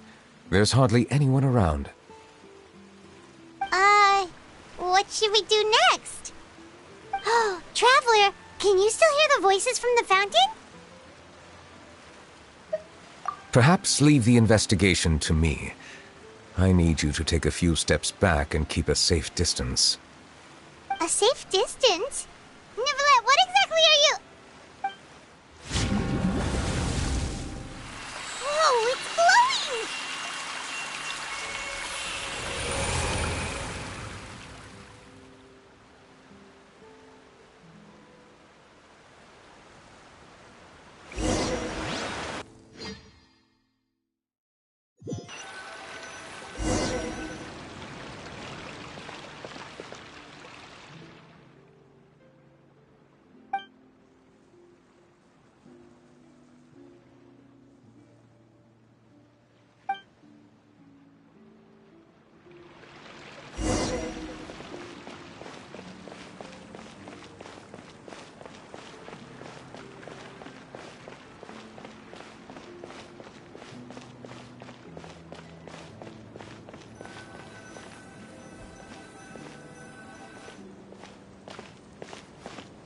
Thank you for bringing us here, Monsieur Neuvillette.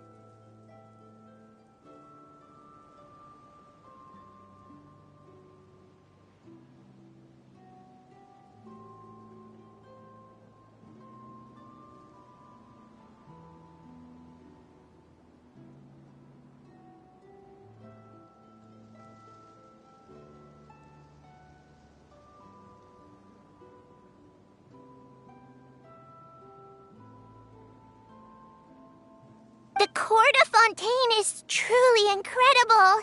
There's so many things I've never seen or heard before. I understand your excitement, but there's no need to thank me.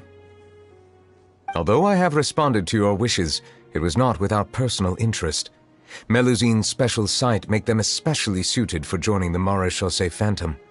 I'm certain you'll become an indispensable part of Fontaine's detective force. I know, but I'm really glad to be of help. Not only can I repay you for your kindness, but also, it feels like my life has become a lot more meaningful. But a meaningful life also comes with its risks. It's definitely the safest to just stay in the village, but I want to see the outside world nonetheless. In truth, I've never really understood the purpose of my existence, or what I'm capable of contributing to this world.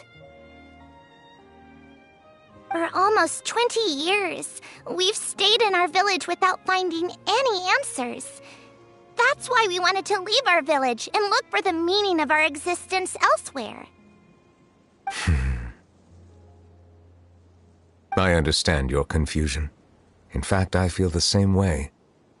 I too came here for an answer to my questions about my own existence.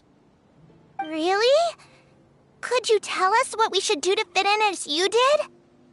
The truth is, many people threw rocks at us today and told us to go back to our village. It hurt a lot when they hit me in the head, and I tried really hard not to cry. Logically speaking, both time and effort are essential when different species attempt to peacefully coexist. It will be a difficult road ahead, with countless obstacles to overcome. Different identities and ways of thinking all contribute to strengthening the barrier between one another. Removing it will be no easy feat. There aren't many suggestions I can share, because just like you, I haven't fully integrated into this society. Despite my social status, I am still an outsider. Oh, I see. Let's all do our best then. I'm confident that we'll find the meaning of our existence one day. I believe in you, but you shouldn't lose sight of the difficulties ahead.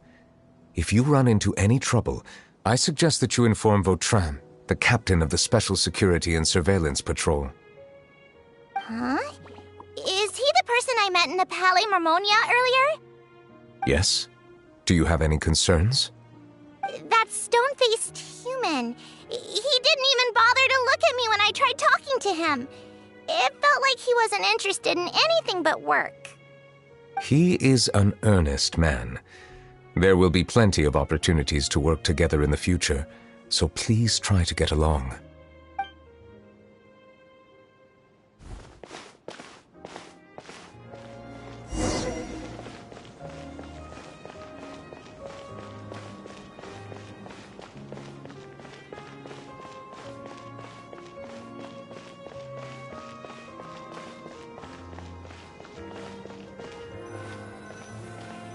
Hello. Can I help with anything? Thanks, but no need. Oh.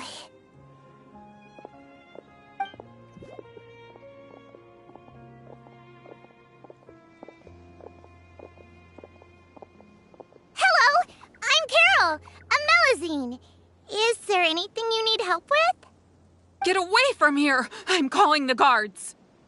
Please, calm down. I don't mean to cause any harm. Hard to say.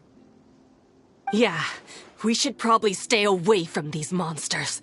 Haven't you realized? Strange incidents have been increasing ever since they came. Why should we trust this species from who knows where anyway? I can't believe Nervilat allowed them into the court of Fontaine just like that. Exactly. That so-called Chief Justice even granted them official positions. Not only that, but they're now responsible for investigating cases as well. I swear, there's some hidden agenda at play here. Go away! Quit acting innocent! I'm not leaving. I won't let you say bad stuff about him. We joined the Maréchaussée Phantom and solved lots and lots of cases. We've never done anything wrong. Solving cases? With Nervilet in cahoots with you? You could have fabricated it all, and no one would know. So tell me, how can you guarantee that you Melazines aren't involved in anything that occurred recently? Didn't I tell you before? Don't go advertising if you're not a good talker. Vautrin? Aside from spreading unjustified rumors, if you continue insulting members of the Maréchaussée Phantom, the Special Security and Surveillance Patrol has every right to subject you to interrogation. There have indeed been an increase in cases recently, perhaps due to the shifting currents of conspiracy. It's pointing towards Melazines being involved. Even the captain of the security patrol is on their side. Nervilet's newly reformed police force is already corrupt to the core. How can two completely different species possibly coexist? You heard that? Yeah. I don't understand. Why won't anyone believe us? There have been rumors saying that you were born from calamity, and that you inherently bring danger to those around you. There are countless negative rumors about you floating around in fun. It's near impossible for you to become a part of this society. Best if you give up before it's too late. Monsieur Nervilet said that we needed to put both time and effort in. I don't know how long it'll take, but I can at least try making my best effort. I still want to try a little harder. Thank you for bailing me out earlier. Okay, I won't be taking any more of your time. I painted a lot of flyers last night, so I have to stay and hand them out to everyone. Give them to me. You're not gonna take them away, right? We'll hand them out together. The faster we get this done, the sooner we can head back.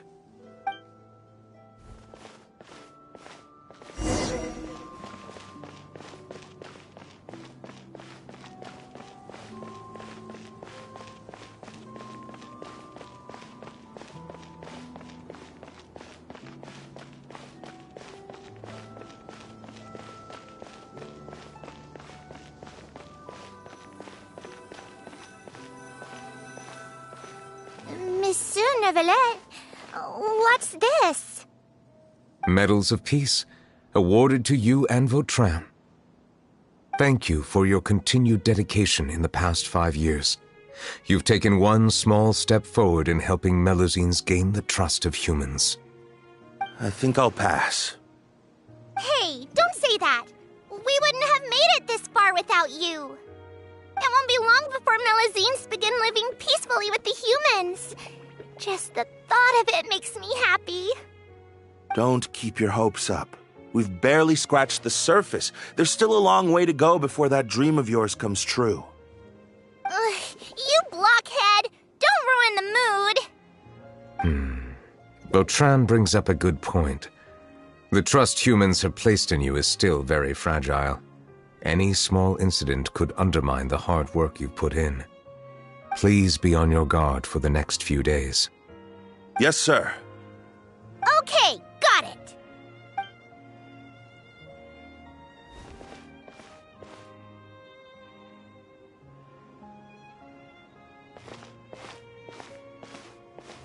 Medal of Peace?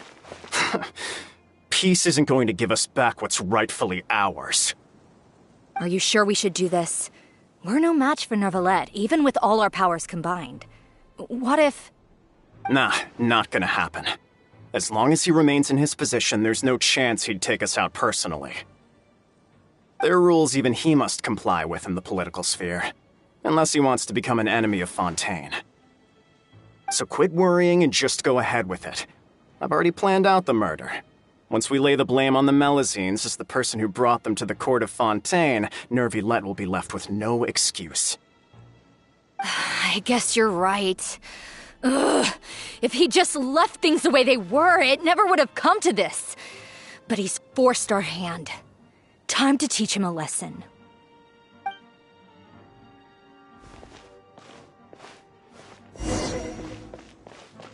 Turn the murderer in!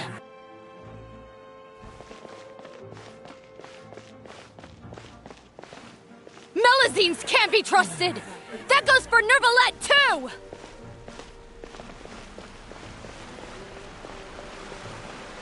Peaceful coexistence? What a joke! Get out of the court of Fontaine and don't ever come back!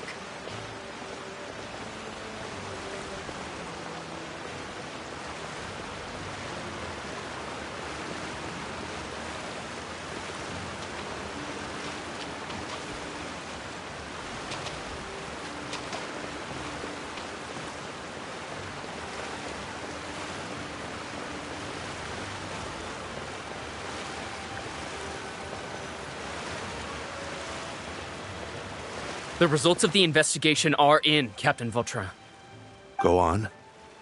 There is no direct evidence, but reasonable inference indicates that the ones controlling the situation are supporters of the old regime, whose interests have been undermined by the reform. They tricked Miss Carroll into going to the crime scene and pressed charges against her.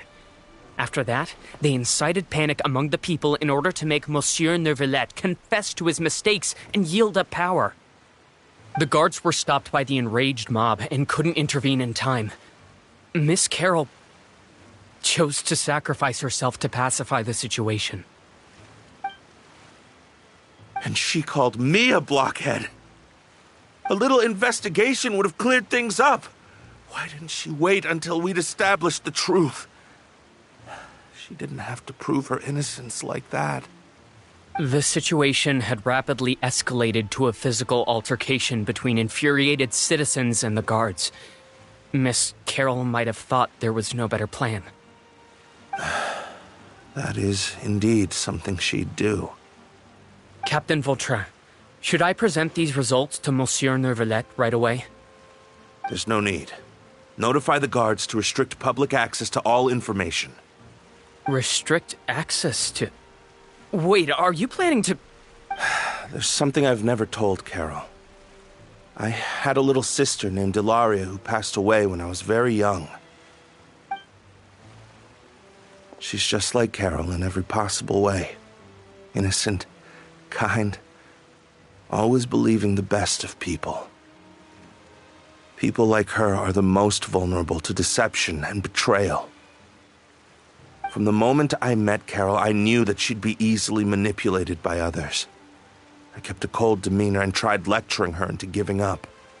Looks like she was unfazed by that. Yes. In fact, some of her spirit must have rubbed off on me instead. Because I too began working towards that pie-in-the-sky dream of hers. I should have known. Those cowards don't have the guts to confront New Villette. They even avoided causing trouble for me. They were after Carol all along. Can you understand how I feel? Right now, there's only one thought on my mind. Only through bloodshed can their debt be repaid. I understand, but I'm certain Monsieur Nervalette wouldn't accept that as a solution. That's exactly why we need to keep this a secret.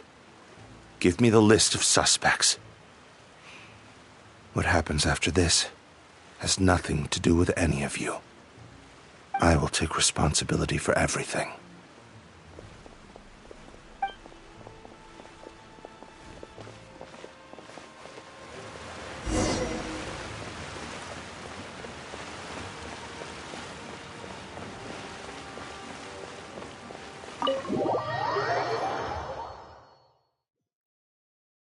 Did you know? They're hearing a major case today, and the criminal is Captain Vautrin of the Special Security and Surveillance Patrol. Apparently, he resorted to personal measures to seek revenge for Carol and settled the score with the group that framed his friend. Hey, why aren't you saying anything? I'm thinking... we should try our best to bail him out when the trial commences. Bail him out? Why? Shh. Vautrin and Carol are Nervillette's most trusted subordinates. After everything that happened to Carol, Nervillette's guaranteed to do everything he can to keep Vautrin around. Besides, now that the old regime has been uprooted, Nervillette's status is secure as can be. As long as we redirect public opinion, Nervillette will be able to give Vautrin a reprieve. The benefits are endless. Vautrin sought vengeance for his friend for a valid cause. This represents the justice he upholds. Please, think about it. If the same thing had happened to you, wouldn't you feel the same way he did? Yeah, that's right! This whole thing started because of those despicable cowards who levied false accusations against Carol. How could Vautrin be declared guilty for seeking revenge? Monsieur Neuvillette. Mr. Vautrin is innocent! He's innocent! Order! I acknowledge your arguments. Vautrin, your revenge could be seen as a form of justice. I understand your decision, which is why I cannot help but feel regret and even grief about the judgment I must now impose. Personal justice does not equate to justice as defined by the law. To execute your plan for revenge, you abused your authority and conducted informal executions. Your actions have thus violated the law. Therefore, you will be declared guilty. What? That can't be! Monsieur Nervillette, please give this a little more thought. He has done so much for Fontaine. Vautrin, my friend, is there anything else you want to say? Neuvillette, what have I done to deserve this? I've closely followed every one of your orders. Can't you see? Everyone in this room believes that I'm innocent. Why can't you just let me off? Is this what justice means to you? Answer me, Neuvillette! Order. Since there have been no further objections, the Oratrice will now deliver the final verdict regarding the charges against Mr. Vautrin.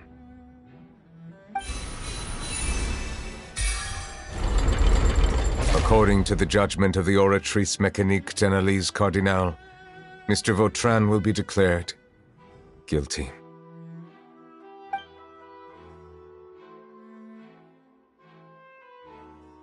Goodbye, Monsieur Neuvillette. This all happened because of Carol's naive ideas. How can different species peacefully coexist anyway?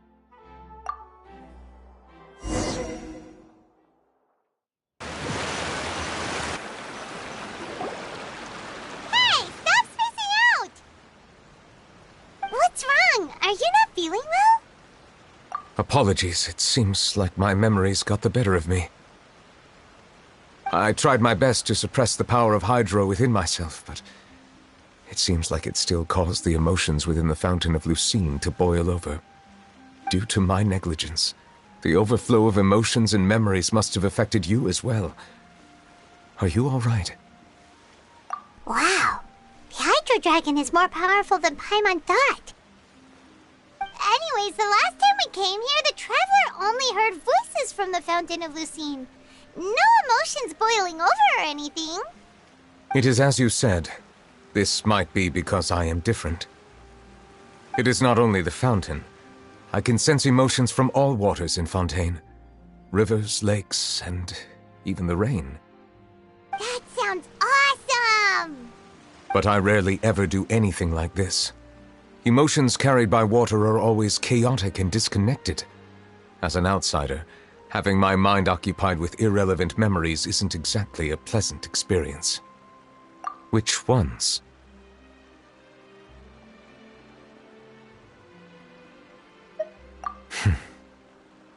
It's fine. I prefer not to speak of those memories. That does not mean I am deliberately hiding them. It was a coincidence, but perhaps it is a good thing that you saw everything in that form. You should now understand why I believe there to be a conspiracy behind all this. These two cases are much too similar. I felt like I needed to do something. Paimon's starting to lose track of what you're saying. Don't leave Paimon out of the conversation. Paimon wants to help too.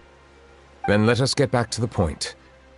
While I was investigating the fountain, I discovered something strange. I did not sense too much hatred towards me within its accumulated emotions. I don't know what caused this to happen, but it seems like there won't be a shortcut to finding the organization that may be pulling the strings here. However, I did find some resentment directed towards Kiara. If I remember correctly, it seemed to be related to a smuggling case. Oh! Didn't we read about that in one of the documents? You've read about it? In that case, the resentment should have come from that incident. Huh? What are you doing here? I was just about to look for you at the Palais Mermonia. Navia! Nice to see you again! Is there something we can help with? I've heard some things, but I'm not purposely asking around or anything. Don't worry. Rumors are abroad that someone's scheming against Melusines, and that you're investigating the case. So I told the Spina di Rosula to keep an eye out for leads. We've had unfamiliar faces showing themselves at the Fleuve Cendre lately. Maybe you'll find the suspects among them. Thank you.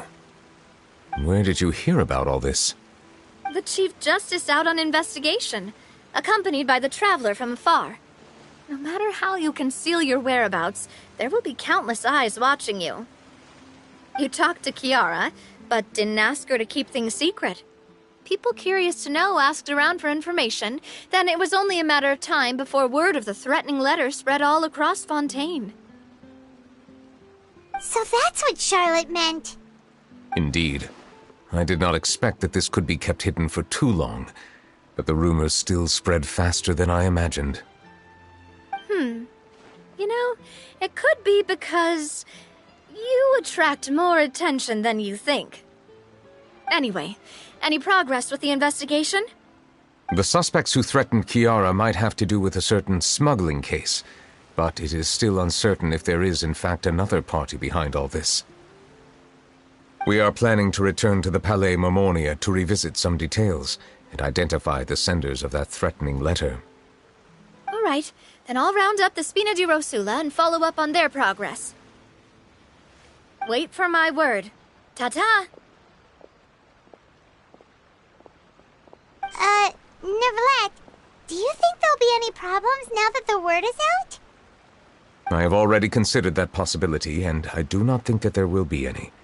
As a matter of fact, once the word gets out, no one would dare to harm Kiara in broad daylight. What is more important is how the case is perceived by the public. 400 years ago, they chose to side with the old regime and direct their resentment towards the Melusines. I hope the same won't happen again. Let us head back to the Palais.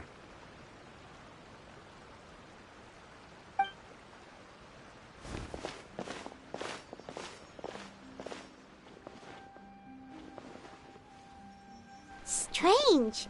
What are these people doing out on the streets so late at night? Did something happen? Let's take a look around. Have you heard? Someone's plotting against Amelazine. This is 100% the truth. Even the Chief Justice is investigating in person.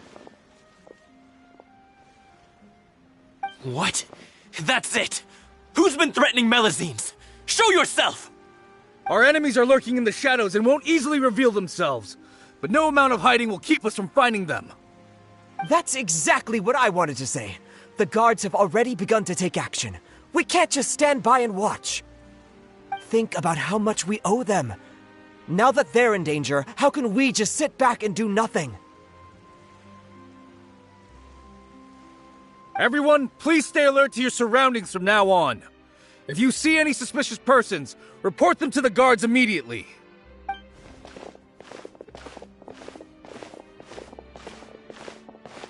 It feels like you've been following me this whole time. Did something happen? We were informed that. Nope. We just finished our shifts and happened to be strolling by. Have you had dinner yet? Why don't we check out the new items at the dessert shop together? This isn't a good time to be out and about. Come on. Don't act tough. I bet you're hungry too. All right. Let's go buy a cake or something. You shouldn't ever skip meals. Especially if you have another shift scheduled for later. I heard even Nervulette's keeping an eye on the situation. This is the perfect chance to get promoted. We gotta make sure we give it all we've got. Seriously? Were you planning to shirk your duties if Nervulette wasn't involved? Relax, I was just playing. We've worked together for years now.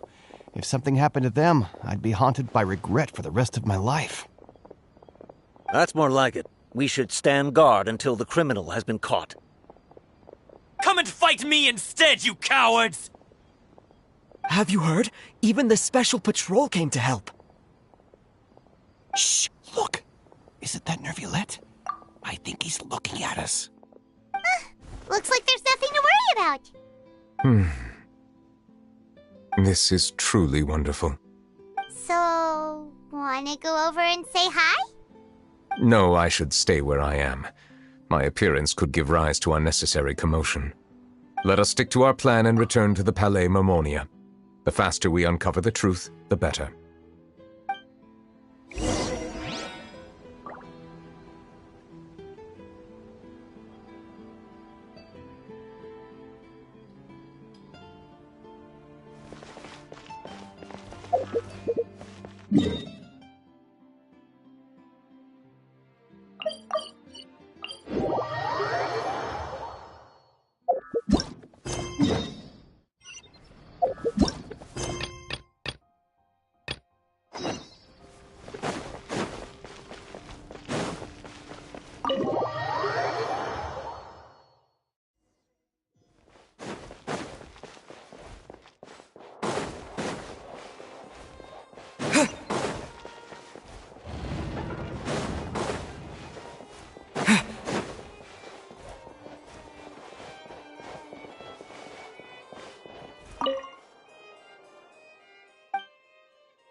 The smuggling case was solved by the joint forces of the guards and the Maréchaussée Phantom. This is the one.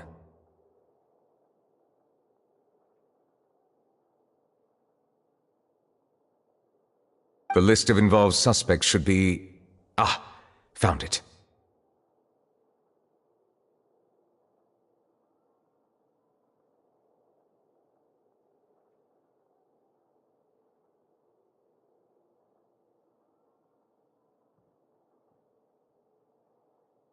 What does it say?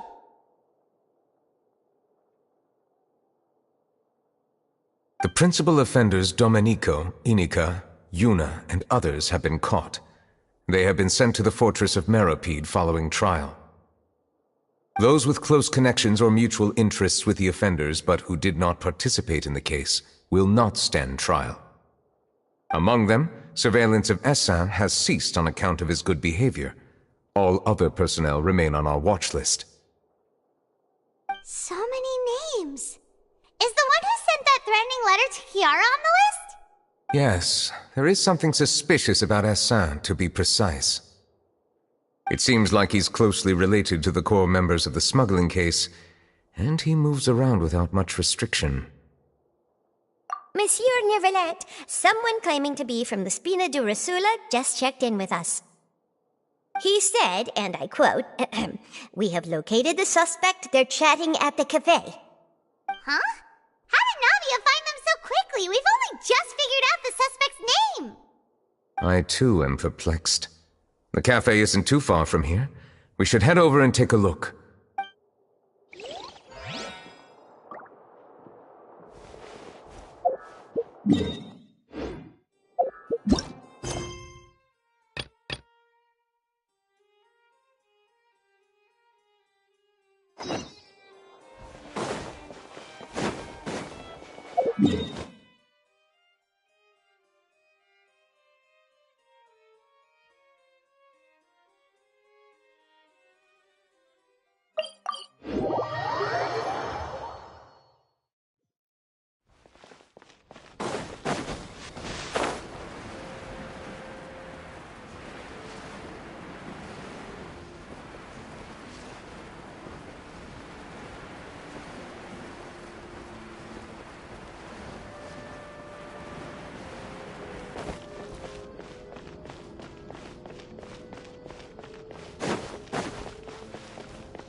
Do we have anyone doing maintenance on this?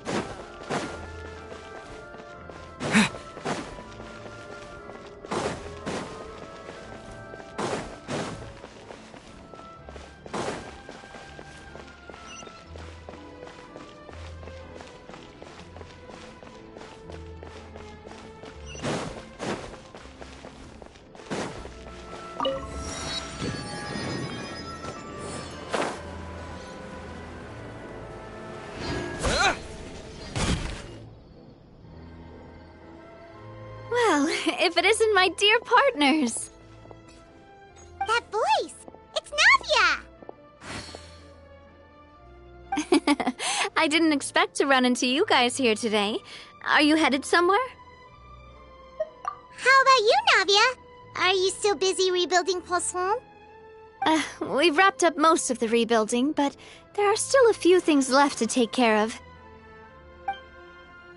Stocking up on materials, confirming construction timelines, discussing compensation terms with families affected by the disaster. Between all of that, I've been making a lot of trips between the court and Poisson. Well, though the victims have received relief payments from the court, in my opinion, as the administrators of Poisson, Spina di Rosula should take some responsibility as well. Our financial situation right now isn't the best, so all we've been doing is signing agreements for the damages to be repaid at a later date. Though just pieces of paper now, they demonstrate our commitment. They're necessary to restore the people's faith in us.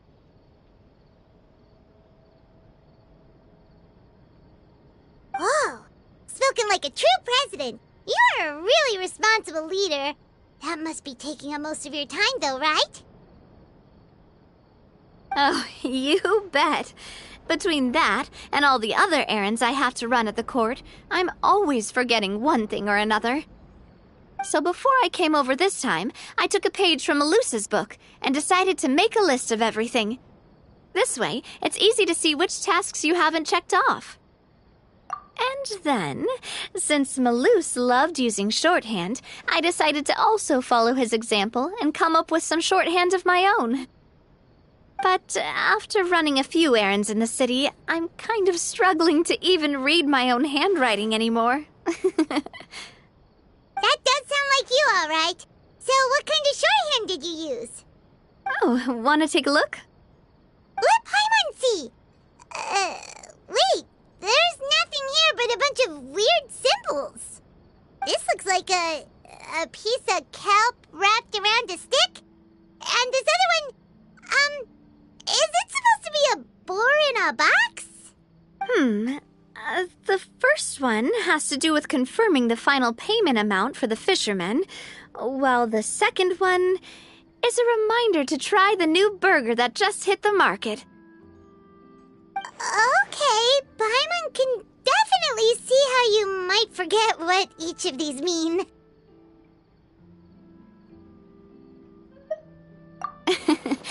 Thank you for your advice. These are the kinds of things you only really figure out once you've tried them out yourself.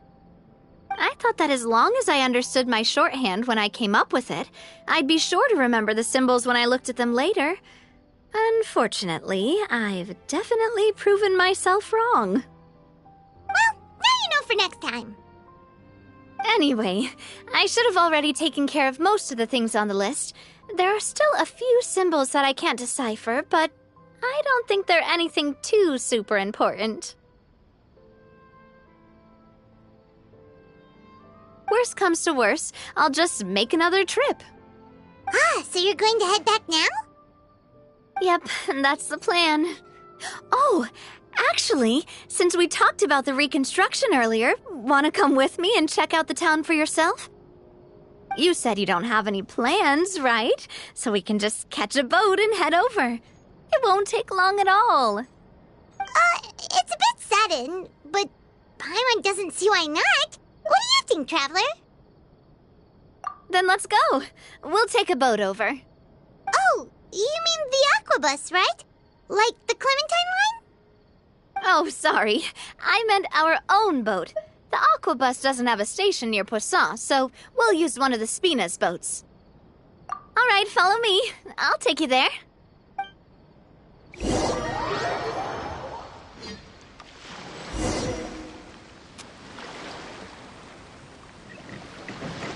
The engineer is still doing a few routine safety checks.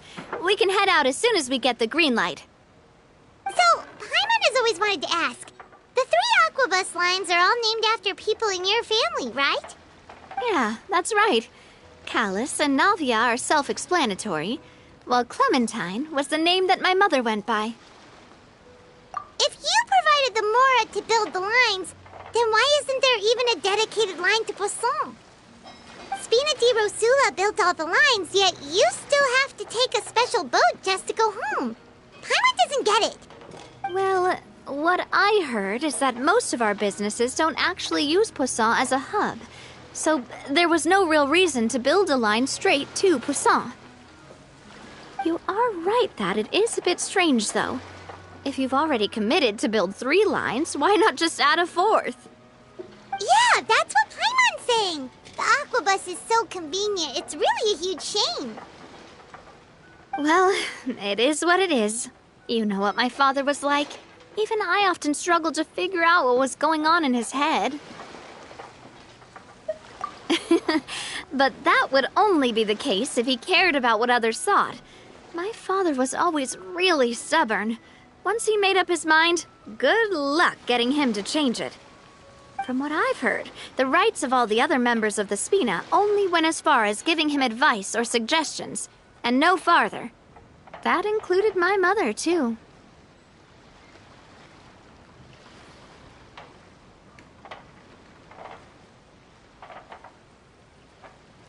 Huh. Well, that explains why you weren't on the greatest of terms with him.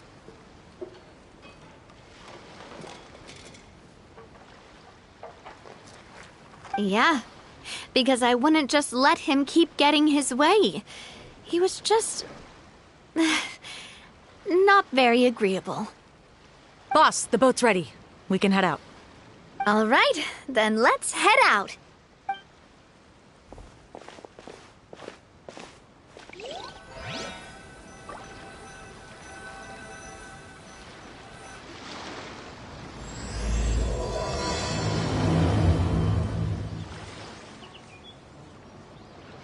be a while before we get to Poisson. Let's keep talking. Navia, what was your mother like as a person? Oh, Paimon's sorry. She totally forgot that you mentioned before that she passed away during childbirth, so you probably don't remember her at all. That's all right. I've heard many stories about her from the rest of the Spina. They've always said that they were sure we would have gotten along famously. While my papa was stiff like a board, my mother was supposedly super cheerful and funny. Their complementary personalities allowed them to make up for each other's flaws. My father would run the businesses and expand our reach, while my mother would keep the peace and make sure that everyone was happy. Their work made sure that the Spina could grow and thrive. Sounds like they were not just a well-matched couple, but fantastic business partners as well. Yeah, but those are just stories and anecdotes after all. It's hard for me to piece together a more complete or intimate picture of her. But sometimes I'd still look at the Clementine line and wonder, would the Spina and Poisson still be what they are today had my mother survived? Silver once said that a name is a kind of inscription, a way to etch a memory into the world. When given a name, a cold, inanimate object can gain a completely new meaning. So, I will always associate the line with her in my heart. Over the past few weeks, I've also begun to appreciate how water can take in and hold our most intense feelings and memories, as well as how one may reflect on their past by watching the sea. I've lost many beloved people and memories to the sea. Even though I cannot stop for them and must continue to keep moving, the fact won't change that they existed in my life and gave me the reason and motivation to move forward. Always. But no matter what, we can't change the past. But I tell myself that I need to keep looking towards the future. Everyone, even my parents, have already overcome so many obstacles. Besides, I'm the president of Spina di Rosula. I've got to keep my chin up.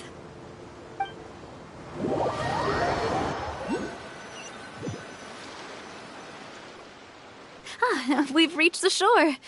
Let's go. I'll show you the new Poisson.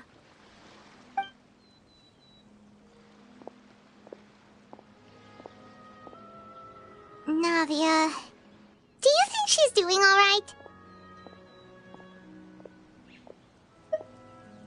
Okay, Paimon supposes you're right. She's really been through a lot. It couldn't have been easy shouldering so much by herself.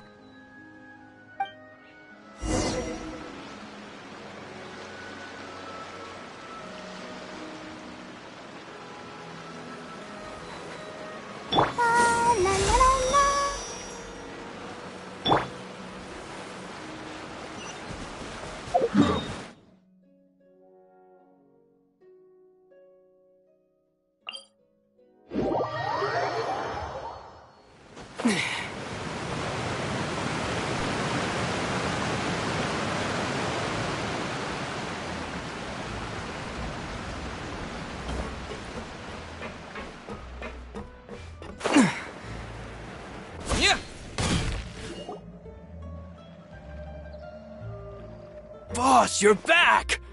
Traveler and Paimon, welcome back to Poisson. Oh, hey! Fancy seeing you again, Florent. Is it your turn to take care of Navia now? Hey, I can totally take care of myself. For the time being, I'll go around without any attendance. We did hand over some of Malus's old responsibilities to Florent, though. It's been really nice to have him around to help out. Thank you for the compliment, boss. As you see, I've been working closely with the boss on rebuilding Poisson. Mr. Malus was an extremely capable and respected member of the Spina. I've got some really big shoes to fill. All right. There's no need to be so formal. Everyone's practically old friends by now. Were you waiting here for me? Did we manage to make any progress on the statue? Yeah, we contacted a sculptor about the job, but they can't get started on sourcing a correctly sized block without knowing the design that we want to use first. You're commissioning a statue? So basically, we've been meaning to commission a statue of my parents in commemoration of everything they've done for the Spina and the town of Poisson. But since my father was known as Callus the Unfaithful for the longest time, it would have been too controversial to commission a statue of him. But now that his name has been cleared, and the town is also being rebuilt, I thought this would be the perfect chance to actually realize this dream. The funds to build the statue were freely donated by the people of Poisson to show their appreciation for Miss Clementine and Mr. Callus and everything they did. Me? I'm just the newbie president that's running around and causing everyone trouble. Maybe we can have this conversation again in a few decades, once I've done more for the town and the people. Hey, there's no need to be so humble. Didn't you just help save the entire country? I agree wholeheartedly. I also believe that Boss should have a place on the statue. Hey, if you keep inflating my ego like this, I might just float off into the sky with my parasol. Just kidding. There's no way that I'd accept that kind of compliment at face value. At a minimum, I'd have to match what my father did for the people. Thanks for the vote of confidence. I just don't think I'm ready yet. Anyway, Florent, now it's up to us to confirm the final design, right? Mm-hmm. We can ask the sculptor to start looking for a good block once we've decided on the poses for Miss Clementine and Mr. Callus.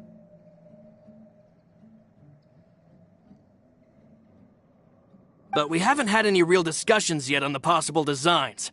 I feel like I should get a few promising designs first, and then send them over to you to review. There's no need for all that. Let's decide on a design right now. Hey, you! Come over here with me.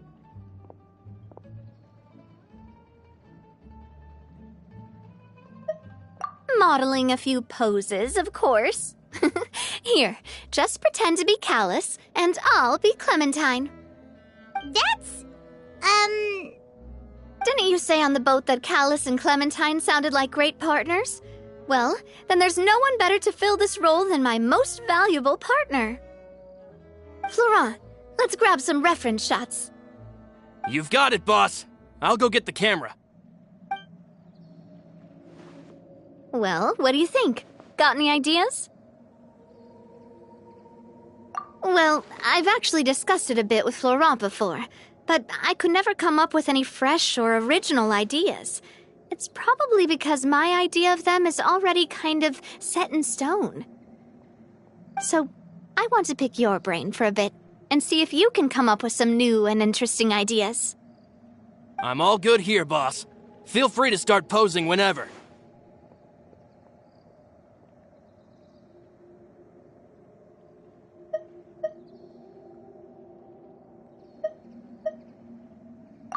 Imposing, huh?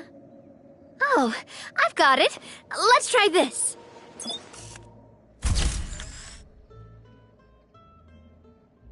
This pose! It makes me recall Spina di Rosula's glorious golden age. But isn't Clementine's pose a bit too bold and heroic? Was she really that kind of person?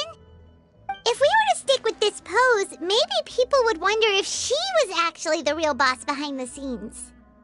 Well, tabloids did indeed speculate as much back in the day, but the Spina pulled a few strings and made both the report and the journalist disappear. Oh, Paimon was just kidding! Please don't make Paimon disappear. What Florent meant was that we asked the journalist to choose a new alias. You're right, though, that this may not accurately represent the image of her in our hearts. Let's try to come up with something else. Ah, by that, do you mean as if we were standing on a boat and looking out at the sea? Sure, let's give that a try.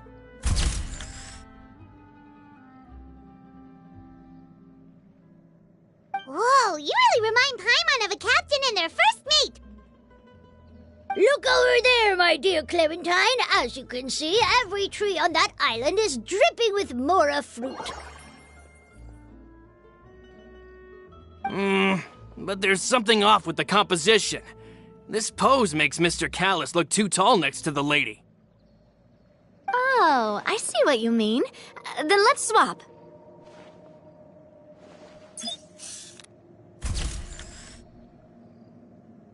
Well, Paimon is a fan. A statue like this would look fantastic on a boat. Wait, but we can't do that. Very few people would see the statue if we were to put it on a boat. This statue is meant to be placed in the town. But then, since we're putting it in the town, the whole point of the pose would be lost. Oh, okay. We'll try to think of something else. A happy pose? You mean something like we were laughing together at a funny joke? Would all that be able to come through with just a picture? Would we even be able to tell what they are supposed to be laughing about? Yeah, and that'd probably be a massive pain to sculpt as well. Could one of you try striking a pose like you're talking while the other one laughs?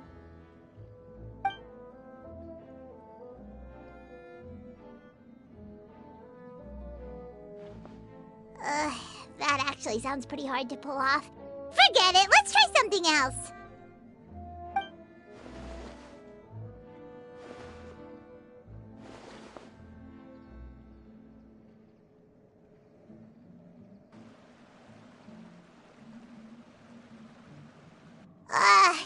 We tried a bunch of different ideas, but none of them felt right. Paimon's all out of brain juice now, too. Oh, don't worry. We still got a lot of reference shots out of the session, and each of them can be considered to be a souvenir in their own right. Let's just keep the ideas we tried as backups. Man, if I knew I was going to do a photo shoot with the Traveler, I would have prepared a lot of outfits and props ahead of time. Oh, outfits! That's the errand I forgot back in the city. Do either of you still remember that girl? The girl I went to see with you two. Her name is Adele. Oh, Paimon remembers her. She was the one that we met while investigating Mr. Callus's case, right? Yes, that's exactly who I'm talking about. So, after the case, she was finally willing to talk to me, and she told me that she wanted to join the Spina too. I said that it's fine, but young children are not allowed to join the Spina. She will just have to wait a few years, and then we'll welcome her with open arms. Since she's still a child, though, she thought I was just trying to let her down gently. But how could I get her to believe that I meant what I said? In the end, I came up with an idea. I'd have a Spina uniform made and give it to her as a gift.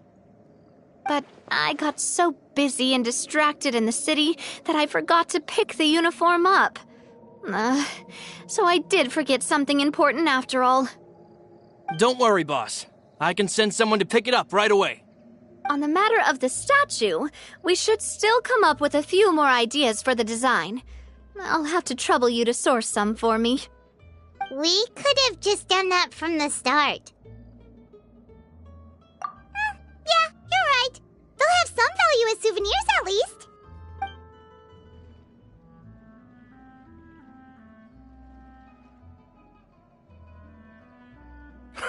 Navia! Florent, guess who's back? Huh? But aren't you supposed to... Oh, well, if it isn't Coulter. Back already from the Fortress of Meripede? That's right. I finally finished serving my time. Gotta say, turns out I was a lot tougher than I thought. After I got out, I immediately made a beeline back to Poisson. You could say that familiar, briny smell became a primal call, urging me to forget everything else and just come back home. You wouldn't believe how much I've missed Melissa's grilled fish. I dreamed about it every time I had to get a welfare meal down there underneath the sea. It's good to have you back, Coulter. You look as well as ever. And this guy is? Let me introduce you. This is Coulter, another of Spina di Rosula's members. He was found guilty and sentenced to the Fortress of Meripede some time ago. But, looking at it now, it was probably another one of Marcel's plots while he worked at the Confrérie of Cabrières. Wait, Mr. Marcel? What do you mean? He was involved in some sort of plot? Have you not heard anything at all about the water from the primordial sea case? Well, I know that Fontaine got flooded, but then the water levels miraculously receded. I thought that was all there was to it and didn't care to ask for any more details. Do you mean Mr. Marcel was somehow involved with all that? Oh, looks like we'll have to explain everything from the top. That case, a lot of things have happened in Poisson since then. First things first, let me introduce you to these two. They're my most trusted partners, and they've been with me through thick and thin. Now you could call them Spina di Rosula's VIP helpers. Oh, nice to meet you. I don't recall Navia ever generously complimenting anyone like that before, so you must be pretty amazing to get that from her. Yeah, we are indeed pretty amazing. But we've been cool since before we even met her. Wait, now you suddenly resist taking a dig at Paimon? Nice. Spina di Rosula always seems to attract great people. Oh, that reminds me. Where are Malus and Silver? Aren't they always by your side? About that. Coulter, a lot of things happened while you were gone. As you can see, even Poisson isn't quite the same as how it was before you left. They lost their lives, keeping me safe during the flood. What did you say? This isn't some kind of morbid welcome home prank, right? You're just scaring me on purpose because I don't know anything about what's happened. I'm sorry, but it's the truth. They weren't the only people we lost either. Many others, including Melissa, also lost their lives in the disaster. Malus and Melissa, dead. They're just gone? Malus, I was planning to give him a surprise gift once I ran into him again in town. I can't believe it. Hey, keep it together. Malus and Coulter were friends for many years, and even served on many missions together during the early days of the Spina. I can understand how he feels. Oh, let's sit down somewhere, so I can tell you everything that has happened while you were gone. Fair warning, there was a lot. Okay.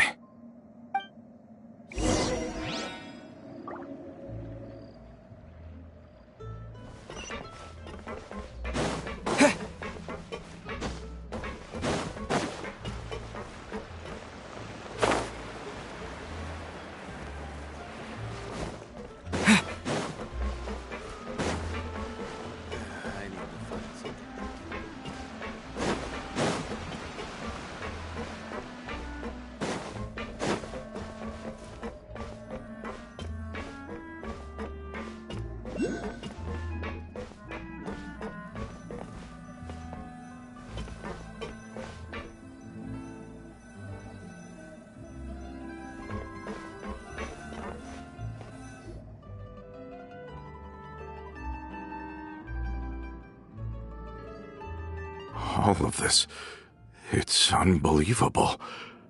I can't believe that those stories were real. It all really happened. Has the world gone mad? I think you and I both feel the same way about the profound tragedy of Melus's loss. And the sheer depravity of Marcel's actions. I thought Mr. Marcel would always stand by the Spina. Everything he had, the Spina gave to him. It's unconscionable to have received all that, and yet still plot to kidnap and dissolve you for his insane research. The good news is that the Confrérie of Cabrières is no more. Gone with them too is the entire synth manufacturing and distribution network. We finally closed the curtain on that long struggle. Are you sure?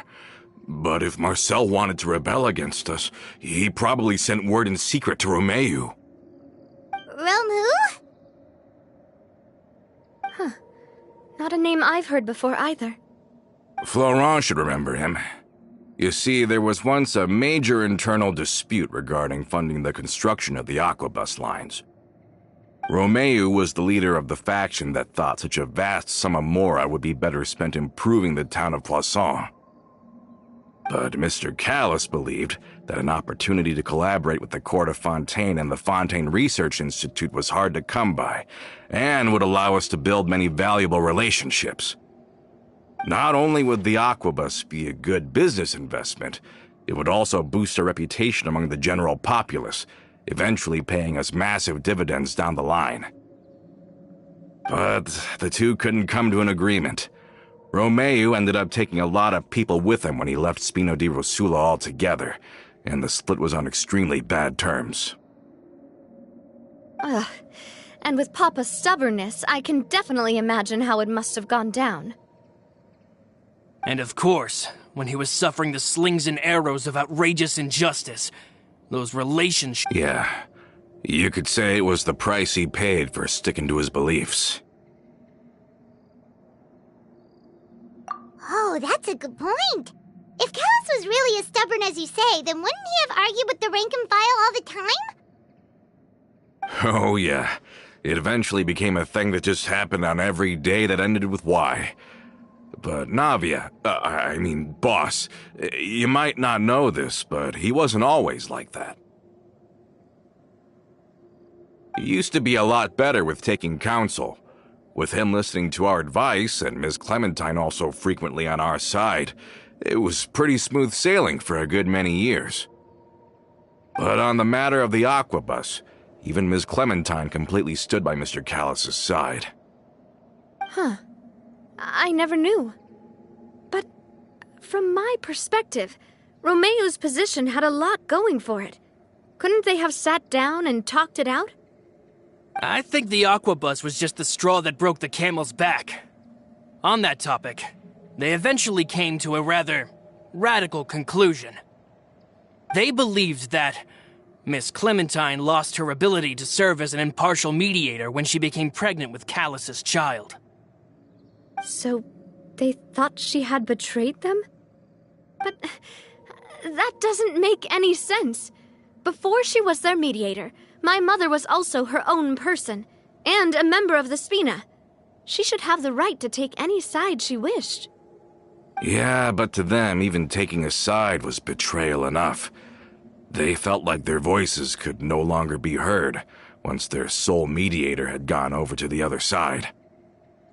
Of course, Ms. Clementine then passed away, and Mr. Callis began to regard the completion of the Aquabus project as her final wish. With that, the last hope of reconciliation was gone. So that's what happened. From that point on, Romeu and his people cut ties with the Spina, and never gave us any kind of professional or personal courtesy ever again. Perhaps they've regarded us as enemies ever since they left. But even so, there is still no proof that they ever acted in concert with Marcel. I've also heard that they aren't in a good financial position, so they've been lying low for a while. But as long as they exist, they'll continue to be a threat. Huh. I think Coulter's got a point. Both Marcel and Romeu had my father in their sights for a very long time. Even though Marcel's faction has been dissolved, we still don't know anything about Romeu's whereabouts. If they're still trying to get revenge on us... With how distracted and vulnerable we are, now would be the best time. Good thinking, boss. We should keep an eye on them at all times. I'll let my men know right away. Thank you for that, Florent. And Coulter, thank you for telling me about this as well. Don't worry, it's nothing. Do you have a moment right now? How about we go out for a walk? I've heard so many incredulous things today. I'm finding it a bit hard to calm down even now. I mean, to think that I'll just never see them again. Ah, In that case, why don't we go back to the court? I can pick up Adele's uniform while we're there as well. It'll save Laurent's guys a trip. Want to come with me again, you two? You don't mind, do you, Coulter? Oh, of course. That's fine by me. Then let's go! Paimon feels like a lot's hinging on this visit. We really are the best of partners. Come on, let's go.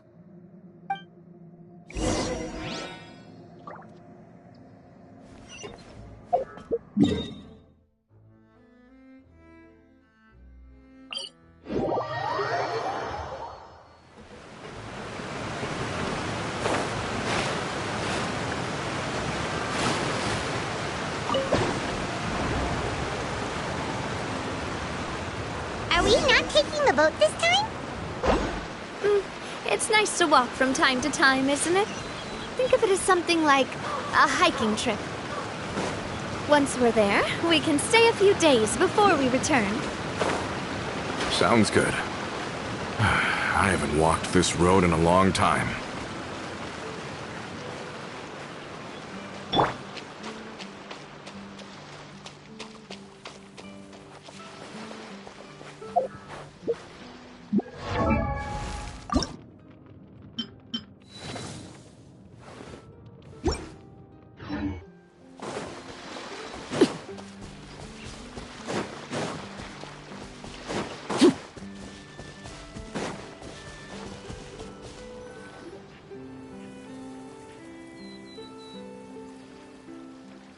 Well, we've walked far enough for now. Let's take a break. Since we're out for a walk, we shouldn't stress too much about the destination. I've grown old, so I'm not as fit as before. It's a good thing that at least my work down in the fortress was quite the workout. Well, Paimon thinks you're doing great. We didn't have to slow down for you at all. Back in the days before the aquabus lines were built, we often had to hike north with our goods, then catch a boat to the court. Malus and I must have traveled this way hundreds of times. When we were tired, we would lay down for a while on the grass, and when we were hungry, we'd catch a fish or two. The Spina was still on the rise back then. Mr. Callus was generous, and everyone had the chance to strike it rich, so of course we all worked really hard.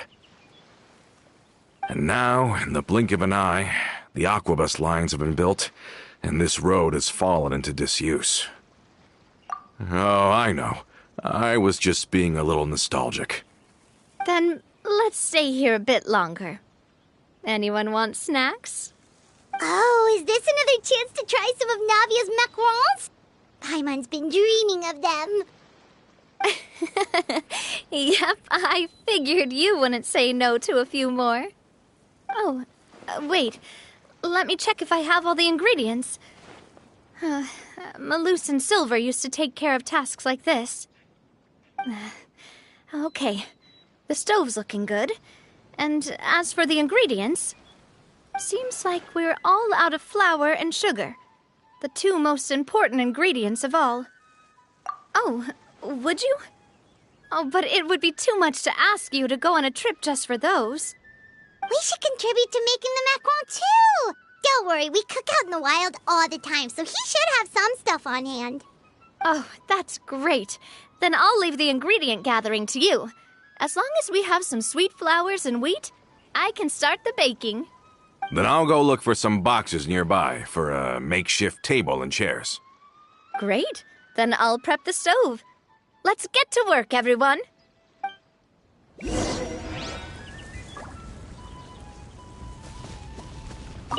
Ah, how did it go?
Ah, how did it go?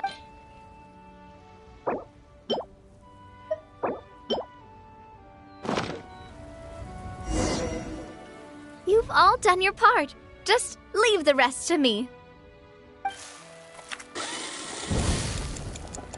Whoa, these macarons look and taste magnificent! Your cooking is as good as ever, Navia. Boss's baking skills have always been famous. Everyone in the Spina knows how exceptionally talented she is. Oh, it's just a hobby. There's no need to praise me for it like that. Have you two seriously never considered joining us? You're so close to the boss, and she obviously trusts you with all her heart, so... Was it that obvious? I just thought you would be a great fit, that's all. You just happened to walk in on our little reunion. It's actually been quite a while since we last spent time together. Adventurers never stay in one place for long. The name of Spina di Rosula would just tie them down. Besides, after everything we've been through together, I'm sure our hearts would remain intertwined even if we found ourselves on opposite sides of the world. Even if Paimon was far beyond the horizon, she'd still remember the delicious taste of Navia's macaron. I understand now. Then I am very lucky indeed to have been graced with the chance to meet the two of you. I will endeavor to make the most of this short yet fortuitous encounter, and enjoy every moment we spend together. We've got no wine with us, but let's still toast with water, in celebration of this moment.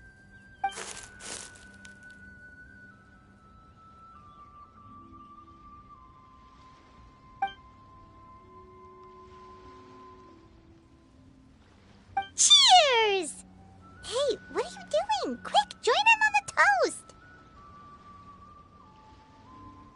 May your travels go smoothly, may the Spina continue to grow, and may our friendship last until the end of time.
Whoa.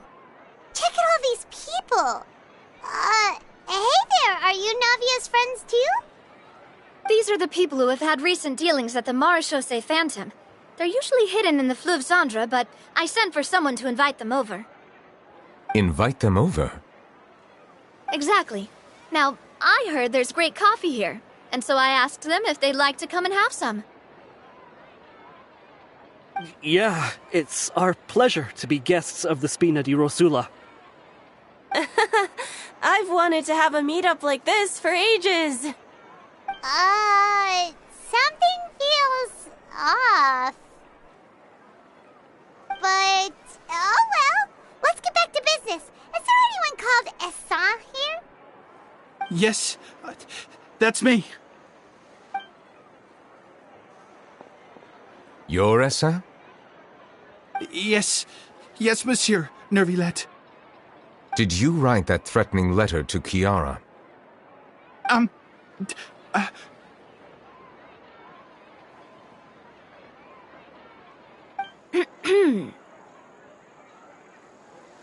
I did, but I was just following orders.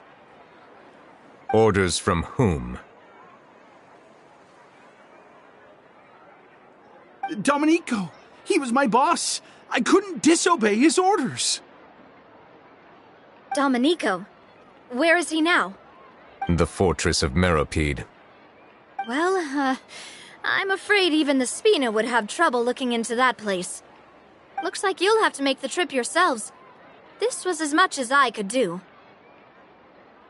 You've done more than enough. I am extremely grateful for your help. Leave the formalities for later. You should find Domenico first. If he really is the one setting up the conspiracy, it'd be best if he's exposed as soon as possible. All right then, let's head to the fortress right now!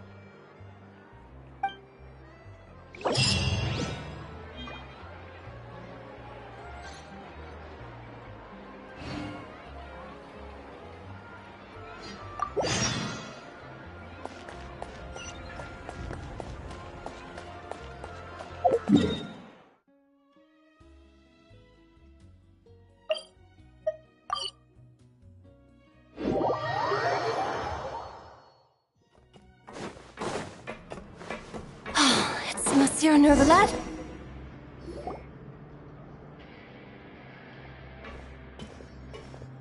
Welcome to the Fortress of Meropide, dear esteemed guests. We're back! Oh, and a greeting from none other than the Duke himself! Guess we made a name for ourselves at this place.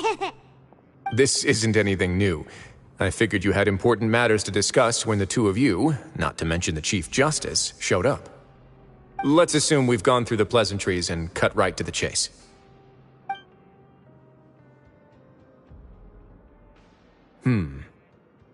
I do remember a thing or two about Domenico. He once attempted to round up the other inmates and instigate a protest. Who does this guy think he is? Paimon hopes nothing came of it.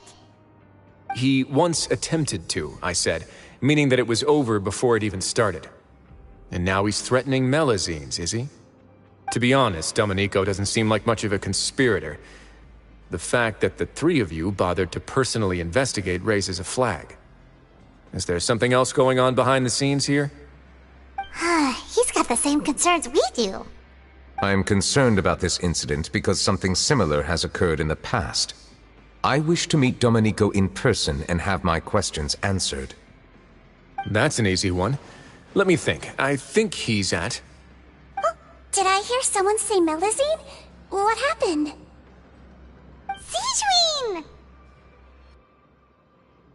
Yeah, and we're investigating. The person who threatened her seems to be imprisoned here. Really? Is Kiara gonna be okay? There's no need to worry. Clarande is protecting her as we speak. Well, that's great. But if the criminal's still... Is there anything you can do about this? Ah, head nurse. Do you require me to personally deal with the criminal? Wriothesley. Okay, I get it. I'll bring Domenico to you. That's your only demand, correct? Think of it as more of a humble request. I'm here on my own accord, not to formally transfer a criminal for trial. I urge you to set aside any concerns. Thanks for the trouble. Consider me in your debt. Whoa! If Paimon were the Duke, Paimon would take this chance to ask for something really important. Well, were I still a criminal, I'd probably ask for a lighter sentence. But I'm sure Monsieur Nervalet would reject that. But enough jokes. I'll look for Domenico and bring him to you. Make yourselves at home. Our dear head nurse has mentioned you quite a few times, so I'm sure she has a lot to say. Please come with me to the infirmary. Ah, and watch your step. There's some pretty dark areas, so make sure you don't trip over anything.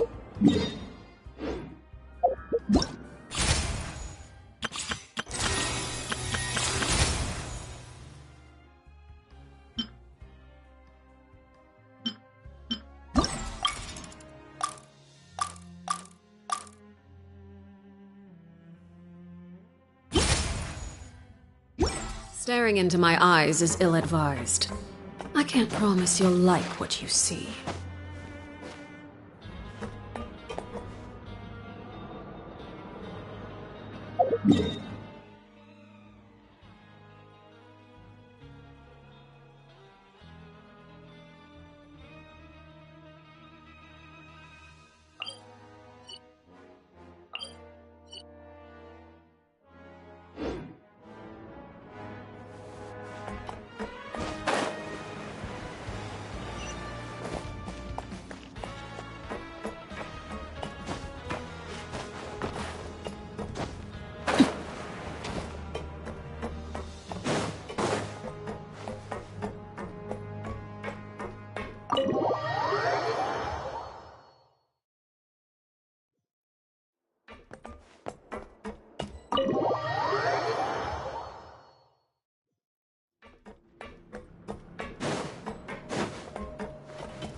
Did Neuvillette just walk by? I must have been mistaken. Now that I think about it, I can leave this place soon. Huh? I'm Oriel, a member of the Mutual Aid Network. Is there something you need?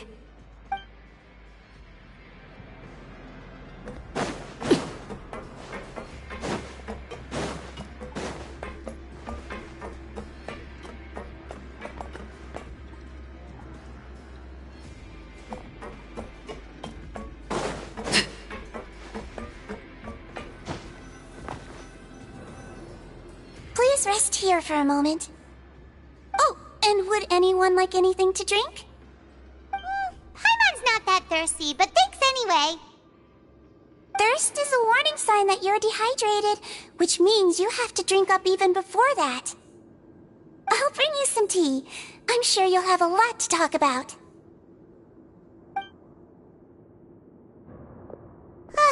Typical Sijun. Concerned about everyone's health as always. Why aren't you two saying anything?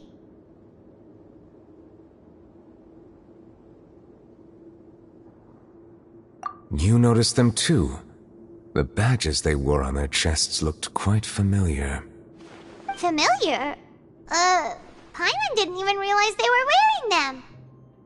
But if both of you say so, let's go ask them about it. That's not a bad idea. I will stay here and wait for news from you.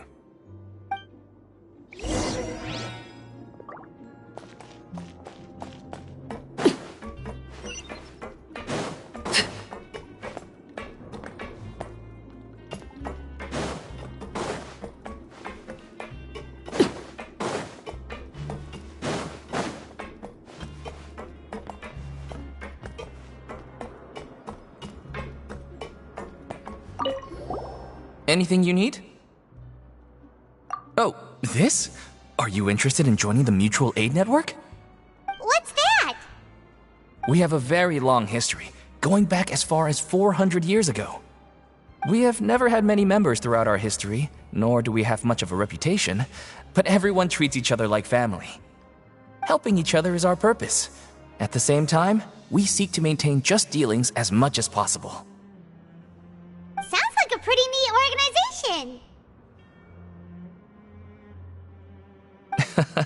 All we want is to defend ourselves.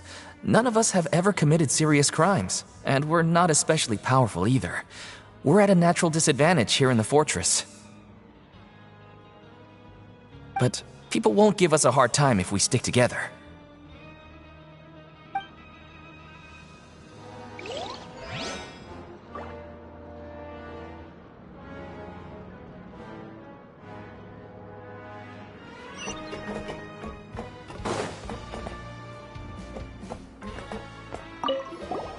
Interested in joining the Mutual Aid Network? If you'd like to learn more, here's our flyer.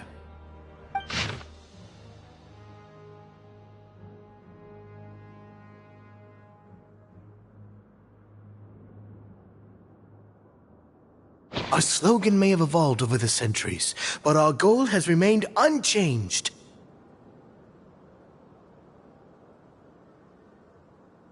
Here, this book is for you.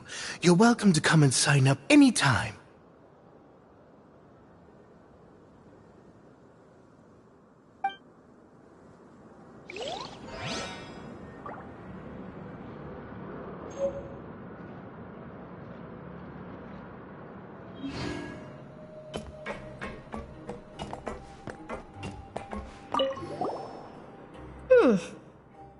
You two look kind of familiar.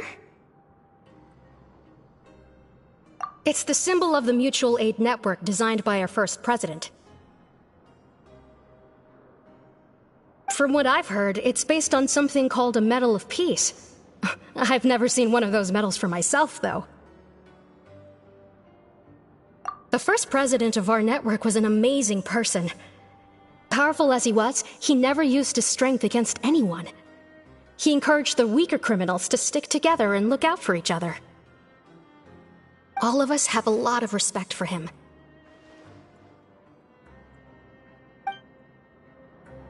We should have gathered enough information. Let's head back and talk to Neuvillette.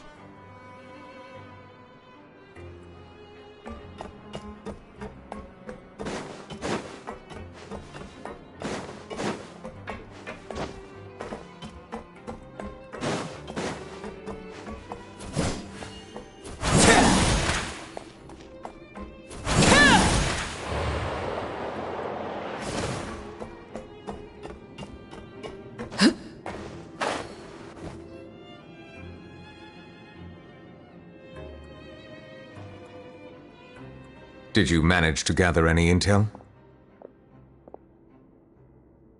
The people who wore the badges belong to an organization called the Mutual Aid Network. According to them, the badge's design was inspired by the Medal of Peace. Have you seen any of those before? I personally crafted 2 of them myself. They were awarded to Carol in Vautrin. Carol's medal was destroyed in a fire. The only one that remained should belong to Vautrin. Oh! So the network was inspired by... Monsieur Neuvillette, His Grace has requested your presence in his office. He's found Domenico. All right. Let us talk to him first and get to the bottom of this situation.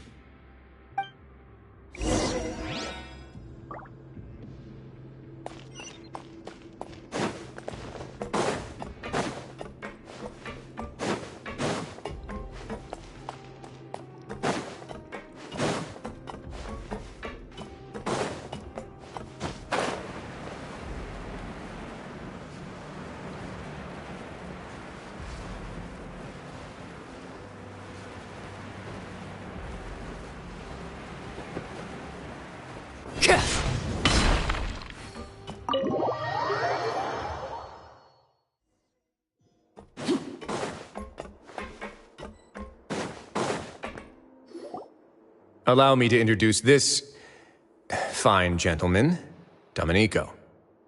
Why don't you explain everything to him? Neuvillette? What do you want? What are you gonna do, kill me? Calm down. I merely want to ask you a few questions. Was it your idea to send that letter to a Melusine? Hassan has already confessed, so there really isn't any need to keep hiding. Oh, that idiot! I can't believe I trusted him. Let me ask this another way. Yes. Who is pulling your strings? What? You're not trying to frame me for something I haven't done, are you? It's best if you realize the gravity of your situation. The Chief Justice of Fontaine has been personally investigating your case. I assume your previous attempt to incite unrest at the Fortress of Meripede has something to do with this as well. I admit I acted on impulse. I'll tell you the truth. But before that, you must ensure my safety. I can do that. You see, we're all reasonable people here. I only intended to do some small business at first. Someone contacted me about delivering some goods and promised me a generous sum of more in return. After making a few trips, I was suddenly approached by the Marechaussee Phantom. They accused me of smuggling prohibited items, and I was put on trial. But I refused to accept any of that. The ignorant can be rightfully absolved from guilt, right? Well, I suspect that someone got me locked up here so they could get their hands on my goods.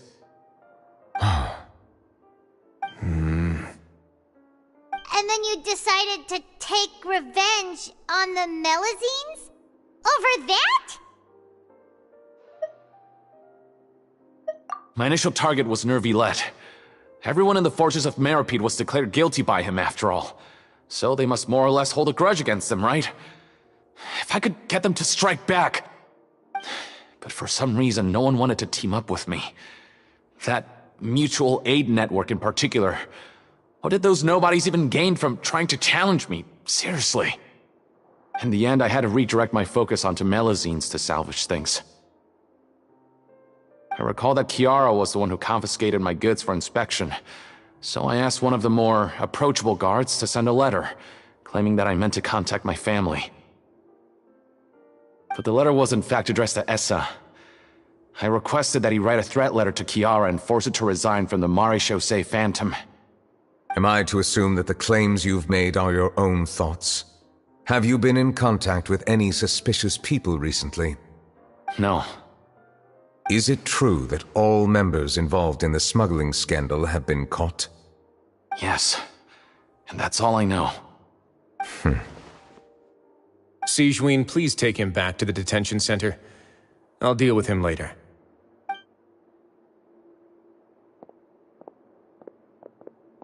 So, Monsieur Neuvillette, you were concerned that there might be a shadowy faction looking to capitalize on the delicate situation with the Melusines to stir up greater chaos? Yes. I experienced a similar incident in the past, so I had to be prepared for any possibility. And how long ago was this incident? More than 400 years. You might be overthinking this. Time can change a lot of things. Everything's different now. What do you mean? 400 years ago, you and the Melusines you brought to Fontaine were the outliers in society.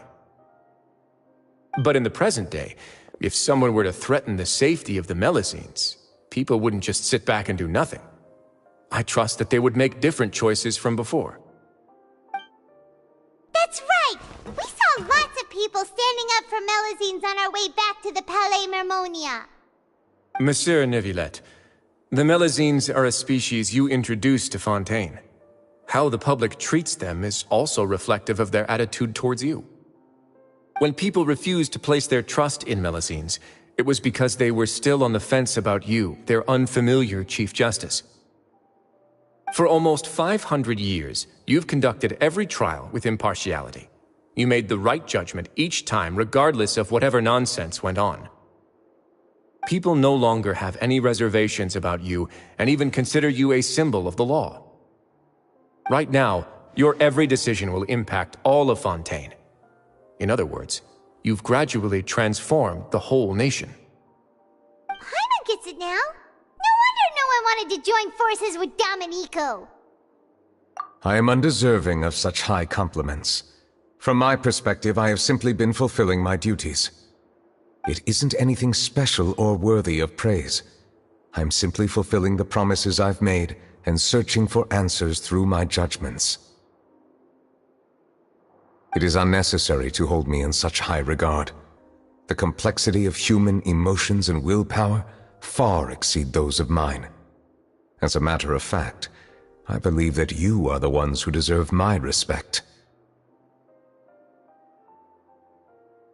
There's no need to be so modest. The current state of affairs says it all. You're no longer that outsider you were before. Even if you wished to investigate something on your own, many would take the initiative to lend you a hand. I must say that you've made a fair point. Thank you for clearing my doubts.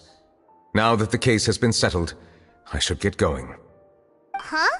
You're leaving? And so soon, too? Why not stay for a cup of tea? Thank you for the offer, but I know how this place works all too well. While some are here to redeem themselves, there will inevitably be those who harbor resentment towards me. The less time I spend here, the better. My presence could very well result in an unwanted disturbance. In that case, I'll have to insist. I still have 2 more things to say. Please, go ahead. The first is about the guard who helped Domenico send that letter. Ah, I know of what you speak. The guard was indeed deployed from the Palais Mermonia's staff. However, as I mentioned earlier, I visited today on personal business. Therefore, I leave that matter in your hands. Well, that makes things a lot easier.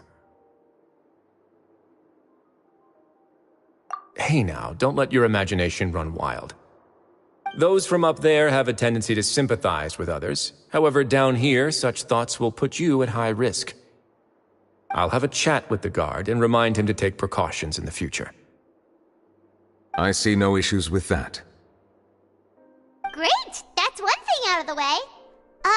What's the other thing you wanted to say? The other thing was born from my own sense of curiosity. Now, I've heard that you investigated the mutual aid network. Is that right? Yep. Neuvillette thought their badges looked familiar. I noticed the small gang as well when I first took over the Fortress of Meripede. They were not great in number, but every member always made sure to stand up for what was right.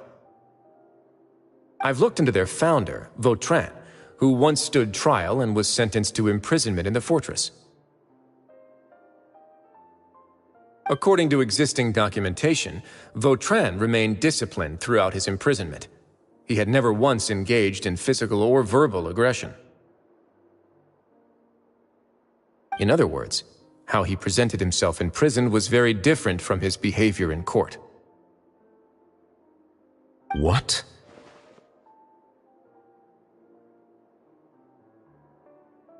During his trial, I could sense that his feelings were complicated. He appeared to be full of resentment, and I believe he had every right to feel that way. Perhaps he had been putting on an act. An act? Neuvillette and Vautrin had a close relationship as superior and subordinate. Vautrin must have known that the Chief Justice would make an impartial judgment. Thus, the more resentment he displayed, the clearer it would be to those present that you were upholding justice.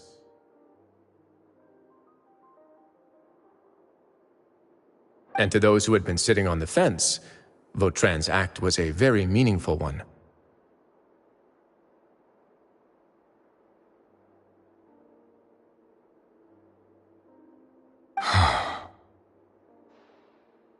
That's all from me. Does anyone else have anything to say? Now's your chance. I don't have anything to say. Apart from expressing my gratitude, that is. Well then, let us head back.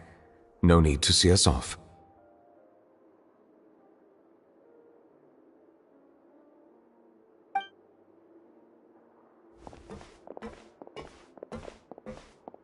Please, take care.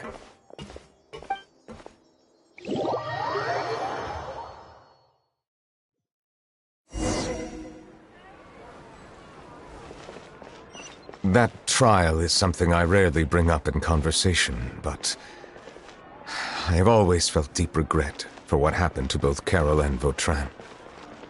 The words he spoke in court often replay in my mind, as if urging me on to do something. But Risley said he never resented you, right? Isn't that a good thing? I believe I now understand what he wanted to tell me. I feel conflicted about those words. How should I describe it? Surprise, relief, fear, and regret. But this blend of emotions has led me to finally understand some things. I would like to hear your thoughts, too. What do you think of me? Paimon agrees with everything Risley said. As Chief Justice, every single one of your trials makes an impact on Fontaine. What do you think, Traveler? Hey, any comments? What I really think is, every trial you've ever judged has left its impression on you. And that's what makes you who you are today.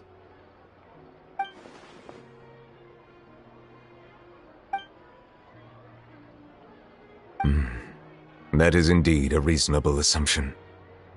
As I said, I find it difficult to express my emotions because I cannot fully understand myself. But I trust your judgment.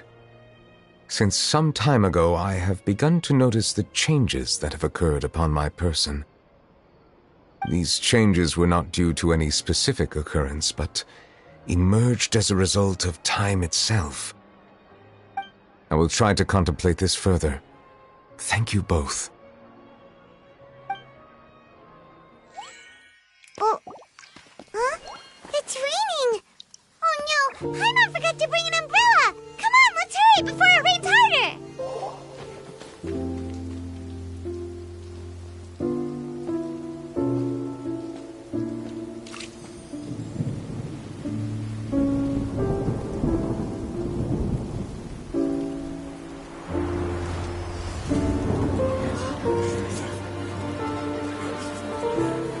It's raining again? I've had enough of this weather. There go my travel plans. Did you read the news this morning? Quick, put away everything on the clothesline. When is this rain going to stop? Hydro Dragon, don't cry!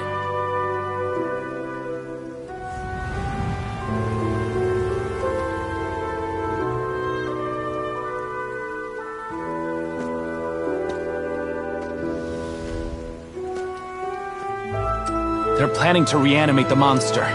We have to report this. The Fortress of Meripede. It's a good place for me.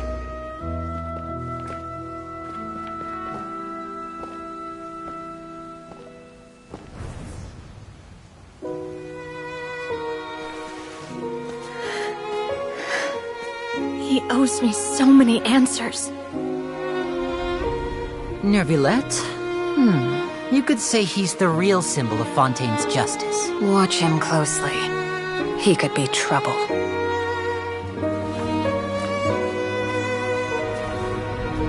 How can two completely different species possibly coexist? Who's been threatening Melazines? Show yourself!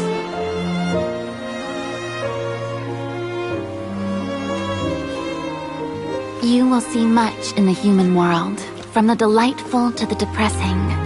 And one day, when you have dwelt among humanity long enough, you will be placed to bring judgment over all as a spokesperson for Fontaine's past.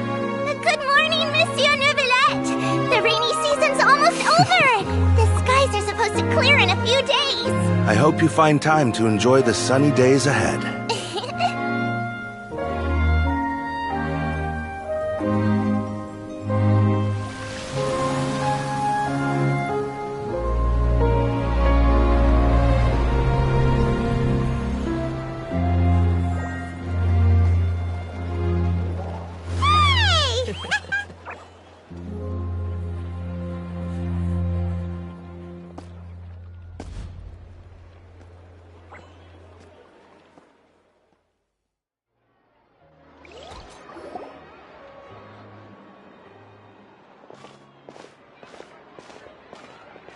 Is the matter resolved?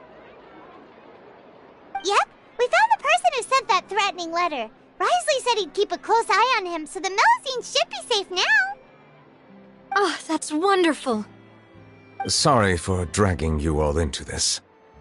There's no need to apologize. Yeah, you didn't drag us in. We got involved of our own accord. By the way, where's Kiara? At the Palais Marmonia, more than 50 people offered to protect her. Some even hid within the bushes to look out for danger. I was worried that the excess of protection would make her feel uneasy, so I asked her to stay inside the Palais. It's very safe in there. What a relief. Well, now it looks like the dust has finally settled. To celebrate this joyous occasion, Monsieur Neuvillette, would you be interested in an exclusive interview? That's not how you celebrate! I will consider it. Really? Of course. My schedule is full for the following weeks, but I should be available next month. Come up with questions during the intervening days, and I will answer them to the best of my ability.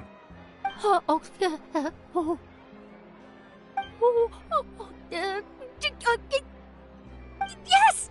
Thank you so much, monsieur! Now, if you'll excuse me, I must head back to the Palais and issue a communiqué to publicize our investigation results.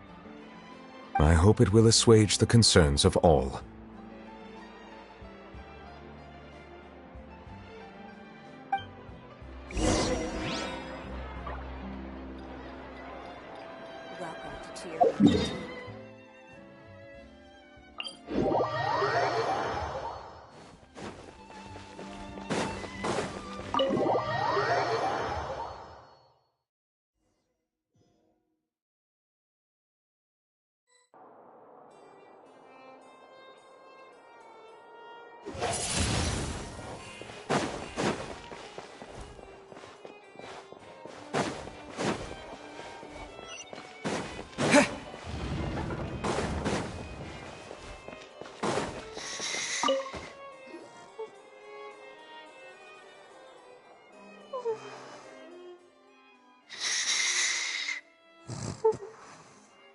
Kiara?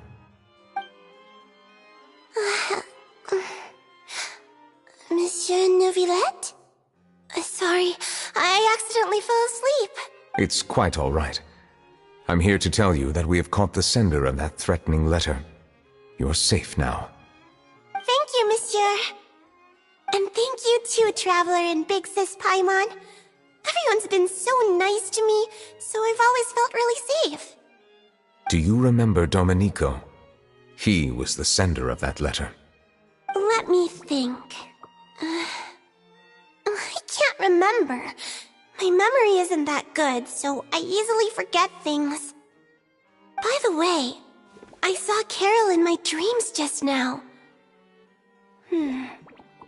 Where's she gone, by the way? I haven't seen her in a long time. my dream, she looked really happy. She held my hand and said, "Kiara, our dreams have finally come true." I can't remember what our dreams were anymore, and I don't know why. But I felt really happy too. I can sense your joy. It is indeed a delightful moment. Monsieur Neuvillette, are you happy too? Oh, I almost forgot! Am I allowed to go out now? I promised to model for Alov. Of course. Off you go. See you next time, Monsieur. See you next time.